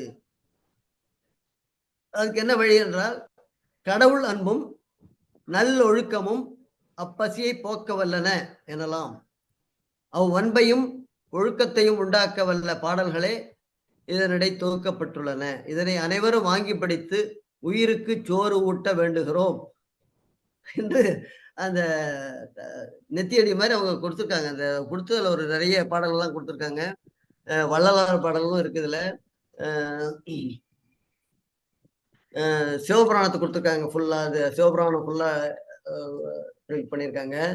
இது மாதிரி அந்த காலத்துல அவங்க வந்து அவங்களுடைய அறிவுத்திறமையெல்லாம் நம்ம வந்து என்ன செய்யறது. அருணகிரிநாதருடைய பாட்டுல ஒண்ணு சொல்றாங்க. அந்த திருநாவுக்கரசர் சொன்ன மாதிரிதான், பொன்னார் பிரயோசனம் பொன் படைத்தார் கொண்டு பொன் படைத்தோன் தன்னார் பிரயோசனம் பொன்னுக்கு அங்கு ஏது உண்டு. தன்னார் பிரயோசனம் பொன்னுக்கு அங்கு ஏது உண்டு. அவர் கேட்டார் இல்லையா, கொண்டது என் தன்னை தந்தது உன் தன்னை சங்கரா யார்களோ சமத்தர் அப்படிம்பார். அதே மாதிரி தன்னால் பிரயோசனம் பொன்னுக்கு அங்கு ஏது உண்டு. அத்தன்மையை போல் உன்னால் பிரயோசனம் வேணதெல்லாம் உண்டு. உனை பணியும் என்னார் பிரயோசனம் ஏதுண்டு காலத்தி ஈஸ்வரரே அப்படின்னு பாடுவார்.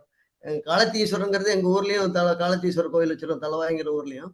அது வந்து பட்டினத்தார் காலத்துல சொல்லியிருக்கிறார்.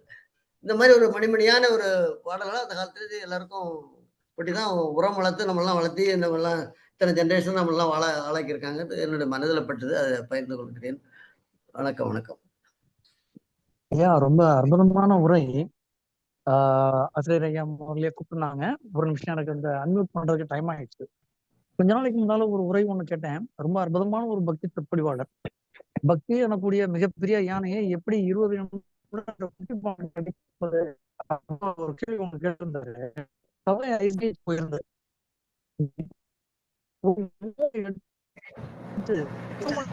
பிரம்மாண்டத்தை நீங்க கட்டினது ரொம்ப ரொம்ப பெரிய விஷயம்.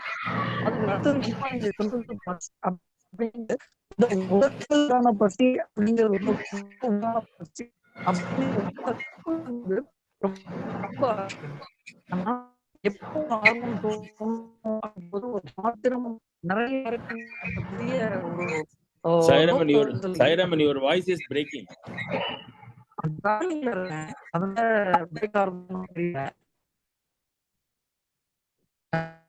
ஹலோ ஹலோ, இப்ப ட்ரை பண்ணுங்க. சரி, கேக்குறதா? கேக்குது. சரி, ஒரு பத்திரமாவே இருந்து அதுக்குள்ள அற்புதமான விஷயம் பாத்திரம் நடந்து இருந்தது அப்படின்னா ஒரு அட்டென்ஷன் வராது. ஆனா இந்த உரை வந்து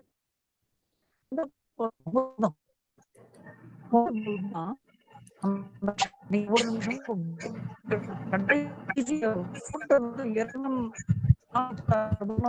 கேக்கல. You are not clear. I'm sorry. சரி பரவாயில்ல, இன்னொரு சமயம் பேசலாம். ஓகே நன்றி. ஓகே ஐயா வணக்கம். வணக்கம் தளபதியா. ரொம்ப ரொம்ப அருமையா இருந்தது சார். பட்டுன்னு எத்தனை அப்படியே கவனம் சிராம கேட்டாதான் அவங்களுடைய இது கண்டினியூ பண்ண முடிஞ்சது. அந்த அளவுக்கு பாயிண்ட்ஸ் நிறைய.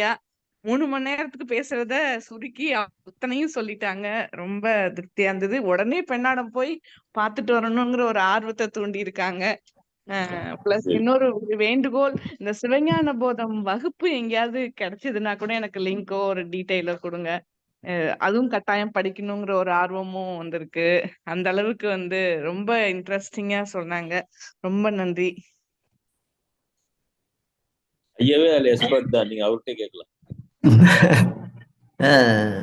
சிவஞான போதம் வந்து நிறைய சென்னையிலேயே நிறைய இடத்துல இருக்கு. நீங்க எங்க இருக்கீங்கம்மா?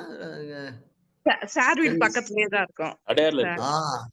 செல்வன் சரி சரி சரி. அப்ப இங்கே நடக்குது. மாம்பழத்துல உஸ்மான் ரோட்ல தருமபுரம் ஆதீன மடத்துல நடக்குது. இப்ப செப்டம்பர்ல புது கிளாஸ் கூட ஆரம்பிக்க போறாங்க. Online class. Online class. Online class சில பேர் பண்றாங்க. இது வந்து வாரத்துல 2 நாள் 4 to 6, 6 to 8 இந்த மாதிரி போகும். வாரத்துல சனி ஞாயிறு, அதாவது வெள்ளி சனி, வாரத்துல 2 நாள் ஈவினிங் 2 hours போறோம். அது அந்த மாதிரி இருக்குன்னு நான் லிங்க் அனுப்புறேன். அந்த இது வரும்போது நீங்க பண்ணலாம். இது அதே மாதிரி ஞாயிற்றுக்கிழமையில பெரிய புராண வகுப்பு நடக்குது 10 to 4. அதுலயும் வந்து கலந்துக்கலாம். அங்க ஒரு ஈவினிங் ஏதாவது ஒரு ஞாயிற்றுக்கிழமை ஃப்ரீயா இருக்கும்போது வந்தீங்கன்னா அதுக்கப்புறம் என்ன நடக்குது நம்ம ஜாயின் பண்ணலாம். நல்லா இருக்கும். ஆமா. இதெல்லாம் எனக்கெல்லாம் அந்த மாதிரி கோர்ஸ்ல போய் தான் நான்லாம் வந்து அவரு என்ன கிண்டல் பண்ணி விட்டாரு செல்வநாயகம். 30-40 வருஷமா மென் மெட்டீரியல் மிஷினரி மட்டும் ஹேண்டில் பண்ணிட்டு இப்போ வந்து பதிப்பசு பாசத்தை தேடிட்டு இருக்காரு அப்படின்னு சொல்லிட்டு, அந்த மாதிரி நாங்களாம் 30-40 வருஷமா இதுலலாம் இன்வால்வே இல்லாம இப்பதான் தமிழுடைய இன்பத்தையும் தமிழுடைய சிறப்பையும் பார்த்து நம்ம இந்த பக்கமா கொண்டு வரோம். இதெல்லாமே இந்த கடந்த 2-3 ஆண்டுகளாக தான் இதெல்லாம் வந்து ஒரு அறிமுகமாகி ஓரளவு மனது அமைதி அடைஞ்சிருக்கிறது. இது நமது சகோதரி ஒருத்தங்க பேசுனாங்க ஒரு தடவை, சிவஞான போதம் ஒப்புவித்தல் போட்டி ஒன்று வச்சிருந்தோம் ஒரு போன ஆண்டு. 1ஆம் கிளாஸ்லேருந்து 10ஆம் கிளாஸ் வரைக்கும் பசங்களுக்கு. அப்போ வந்து ஒரு அடல்ட் ஒருத்தங்க பேசுனாங்க. அவங்க திவ்யான்னு சொல்லிட்டு அவங்க ஸ்காட்ல இருந்து பேசுனாங்க. அவங்க பேசும்போது சொன்ன, சிவஞான போதத்தை நீங்க வந்து இப்ப தேடல் வந்து உங்களுக்கு வந்திருக்கு. சிவஞான போதத்தையும் சைவ சித்தாந்தை படிக்கிறதுனால என்ன நன்மை அப்படின்னு எல்லாரும் கேட்டாங்கன்னாக்க, அதுக்கு ஒரே ஒரு வார்த்தையில சொல்லும், அறியாமை நீங்கும், உள்ளமானது வளம் பெறும், அன்பு மேலிடும். அந்த அறியாமை போனாலே எல்லாமே ஆட்டோமேட்டிக்கா வந்துடும் நம்மளுக்கு.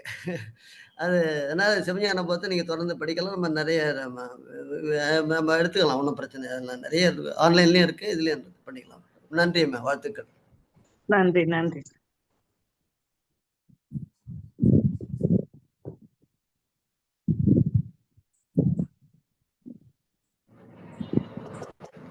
செல்வண்ணா ரொம்ப பிரமாதமா இருந்துச்சு. வணக்கம் வணக்கம். எங்க அபார்ட்மெண்ட்ல வந்து பூர்ண புஷ்கலா சமேத தர்மசாஸ்தாவுக்கு திருக்கல்யாணம் அன்னைக்கு நடந்து முடிஞ்சிருச்சு. சரி சரி. குரூப்ல இருக்க எல்லாருக்கும் காமிச்சிடலாம் சொல்லி நேரலையில வந்தேன். சரி. அருமை அருமை அருமை. வகுப்பு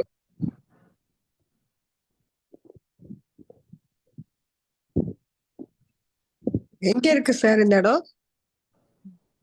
நங்கநல்லூர்ல வசந்த் அபார்ட்மெண்ட்ல. எனக்கு தெரிஞ்சு நங்கநல்லூர்ல இதான் ஃபர்ஸ்ட் டைம் பண்றோம்னு நினைக்கிறேன். பூர்ண புஷ்கலா சமேத தர்மசாஸ்தாக்கு எனக்கு தெரிஞ்ச வேற யாரும் நங்கநல்லூர்ல பண்ண மாதிரி தெரியல. ராதே கல்யாணம் எல்லாரும் பண்ணுவா, பட் இது வந்து அருமை அருமை, நல்லது. எல்லாம் ஒரு சிறப்பான நாள், முகூர்த்த நாள். நன்றி ஐயா, நன்றி நன்றி நன்றி. வாழ்த்துக்கள்.